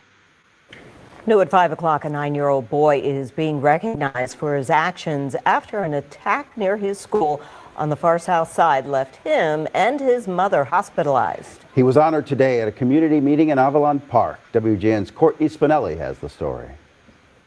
Members of the community had the chance to speak up with their concerns during a 4th Police District Council meeting held here today. But community leaders also took the chance to turn this into something positive for a family impacted by an attack that's caught the attention of people far beyond Chicago. It's been a heavy week. It's a viral video that's led to demands for accountability from people across the nation, including fellow parents at Orville T. Bright Elementary School. 33-year-old Korshonda Hatter attacked Monday while walking her 2 kids home from school. Hatter and her 9-year-old son left seriously injured. The video is stuck in my head. I can't get it out. The children's father, Devon Lee, was at work when everything happened. What started as students yelling and following the family quickly turned violent. As a video shows, punches were thrown. Both mom and son tossed to the ground as the attack continued. I wish I was there to prevent everything. Days later, the physical and traumatic repercussions, Lee says, are very real, even as he tries to assure his son everything will be okay. Just stay strong, stay in school, be smart. That's all I want you to do. Hatter's still recovering, but the community wanted to turn heartbreak into a moment of heroism, recognizing the 9-year-old for his actions. He was brave. I appreciate that, and I want him to grow up to always be brave. Protect your sister and your mom at all times, even if I'm not around or not. The Super Kid Hero Award presented to the boys Saturday. Community members and local leaders, including 10th Ward Alderman Peter Chico, there to show the support isn't going anywhere. Well, when I saw the video, I was just shocked and mortified what I saw.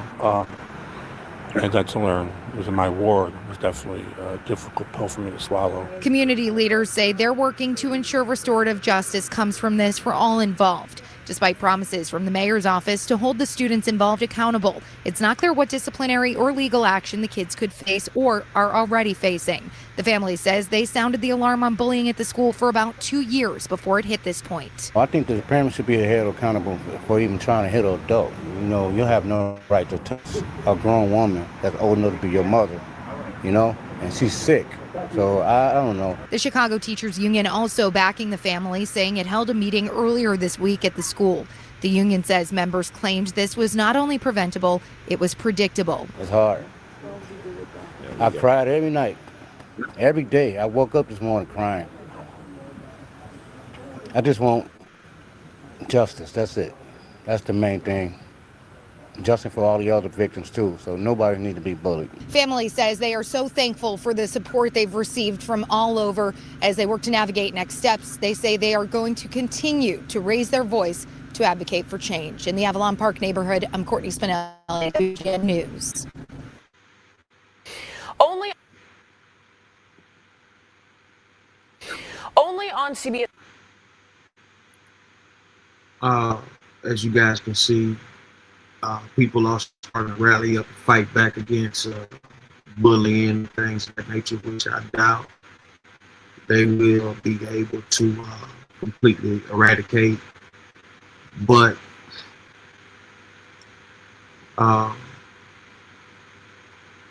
hopefully they can get some type of justice through this. This is just a sad situation. Let's get some details from the mom. See if I can find some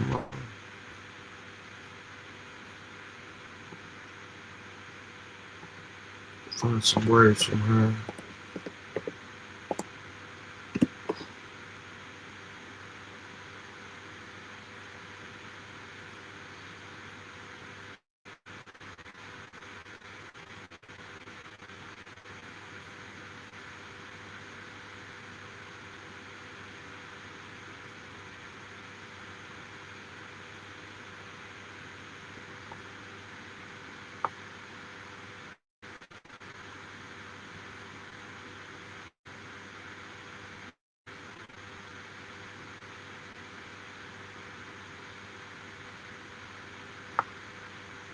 Let's see.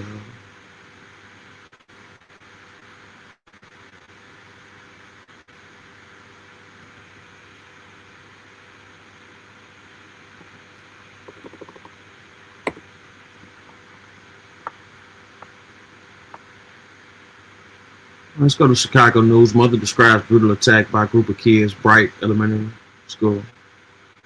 Subscribe CBS News. Now to a CBS exclusive. The mother in this video, who was attacked while protecting her children, is speaking publicly. She and her son were brutally attacked by a group of kids on Monday, and this video has caught the attention of many across the country. Now, that community is stepping in to help move her out of the South Deering neighborhood. She only spoke to our Sharday Gray about this horrific attack, and Sharday is live in our newsroom with more from this exclusive story. Well, Marie, Korshonda Hatter says she's still in physical pain after she and her son were brutally attacked with her young daughter just steps away. Her legs are bruised and it's hard for her to walk. But what hurts her the most is her children are still suffering. My son is he's very devastated. He'll wake up out of in the middle of his sleep screaming. He'll scream, "Mommy, are you there?" Hatter says her 9-year-old son and 6-year-old daughter are traumatized after watching their mom get attacked by a group of kids. In this video, we've blurred the faces of those involved because they're all minors. We've stopped it after she was dragged to the ground because of how brutal it is. Her son was beaten, and she says one of the kids pulled her daughter's hair. Her daughter stood off to the side crying, watching her brother and mother get attacked. I felt helpless because I was down on the ground and he was down on the ground and he's looking at me screaming like, "Mommy, please help me, help me." I couldn't get up myself. I couldn't do nothing. She's sick. She has sickle cell. So I guess they seen a little weakness on her because she's, kind of walking a little slow. And they have no right to put their hands on an adult. That's her partner, Devon Lee, who was at work when the attack happened. Hatter went on to tell me that her son has been bullied for the past 2 years at Orville T. Bright Elementary School because of the way she walks and talks. All of the results of her sickle cell disease. Hatter tried to talk to the school about the bullying, but she says they didn't do anything about it. Yesterday, a large group of parents came to the school to show their support for the mother and to put an end to bullying. The community immediately stepped in and moved her out of South Deering and into an undisclosed location. Hatter says she's pressing charges against the parents of the kids who attacked her. As for her children, they'll be transferred to a different school, and she's looking to get therapy for them. Reporting in the newsroom, Sharday Gray, CBS News, Chicago. Marie. Sharday, thank you for that exclusive story.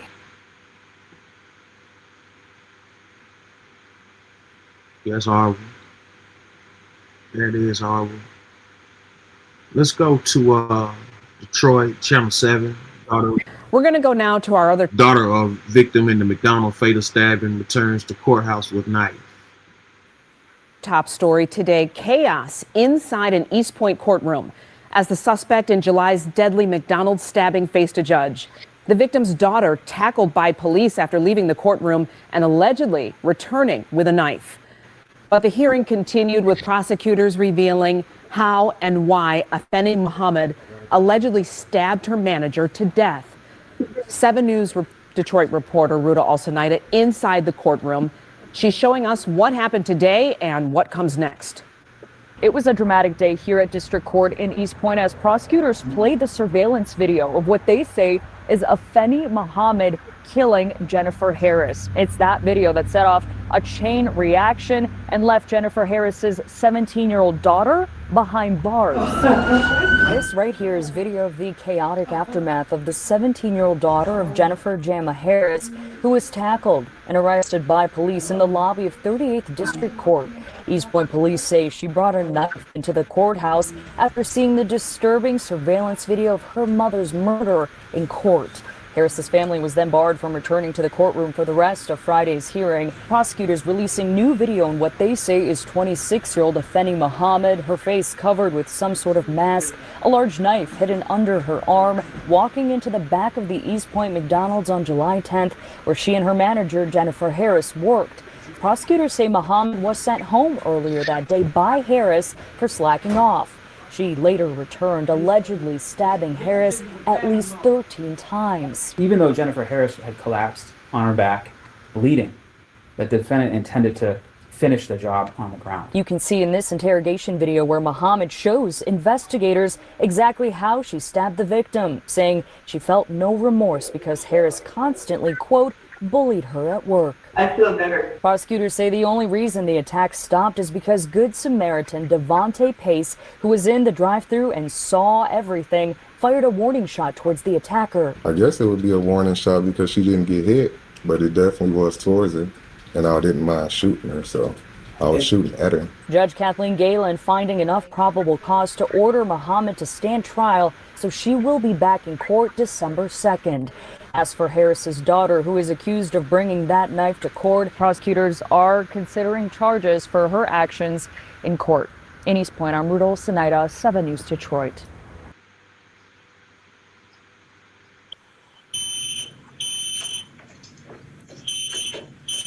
Okay, so we're gonna go. Let's shed some light on this story here.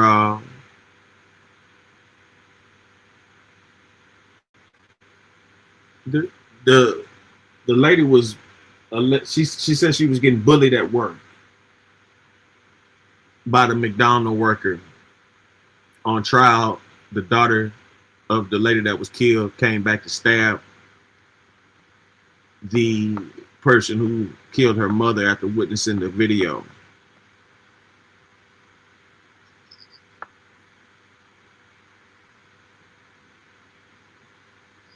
Which the lady claims that she was bullied.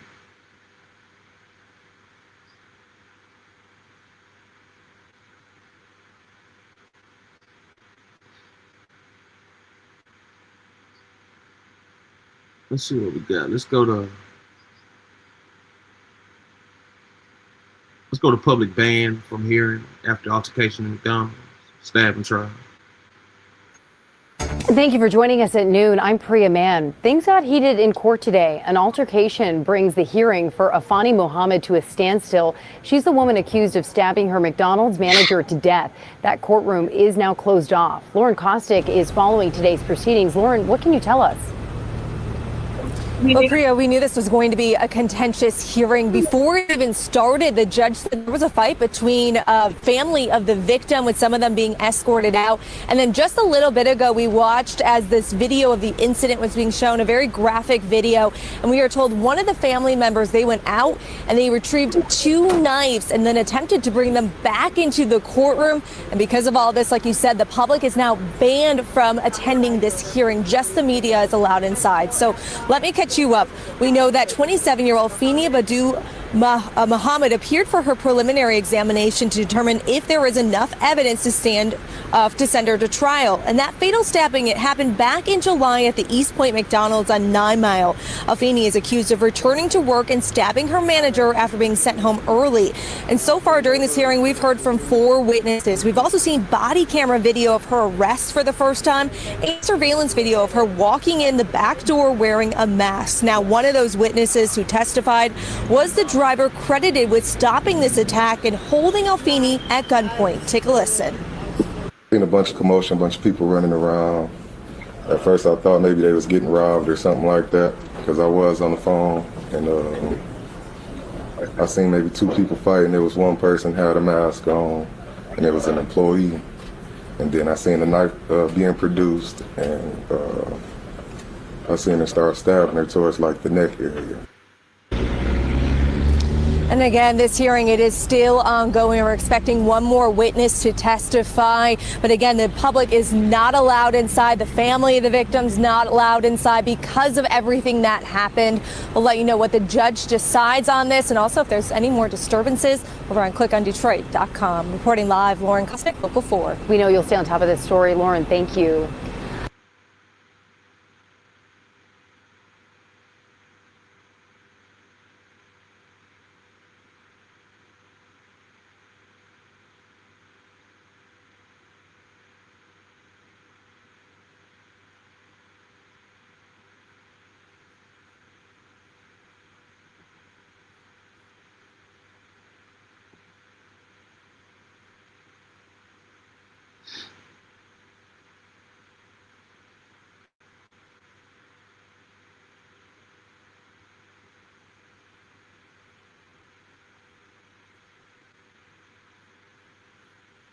All right. Let's go to let's see what the news is.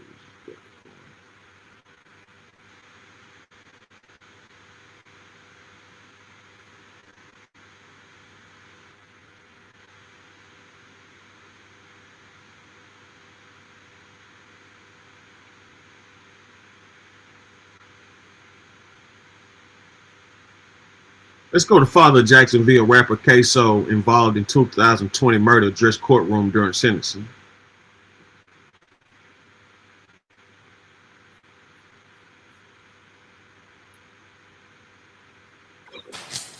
Subscribe News for Jacksonville, News for Jax, the local station. Good morning. Good morning. First, I would like to show my respect to the victim family. That's okay. That's okay. Yes. I don't know if they're here or not, but I sincerely apologize for my part in their grief. I understand what it is to lose a child because I lost one. And I know some days you're mad, some days you're angry. It'll never be the same, but I sincerely apologize for my part in whatever grief they have.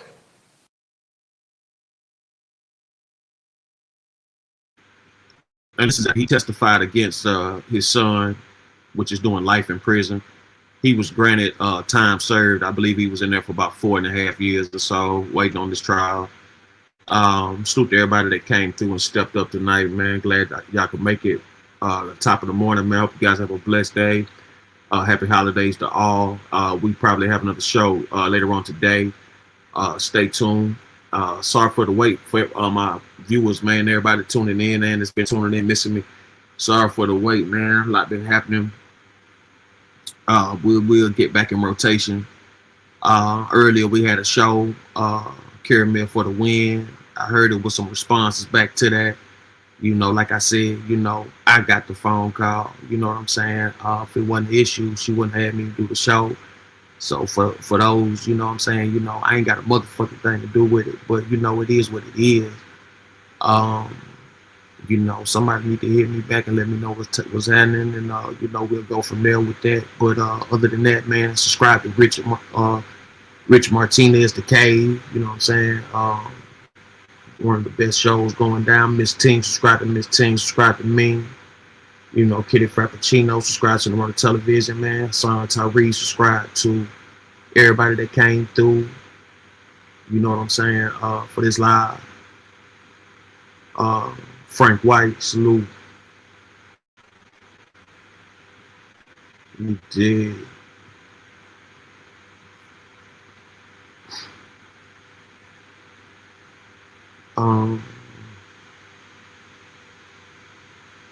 You know what I'm saying? Shout out to everybody that stepped up, man. Y'all have a great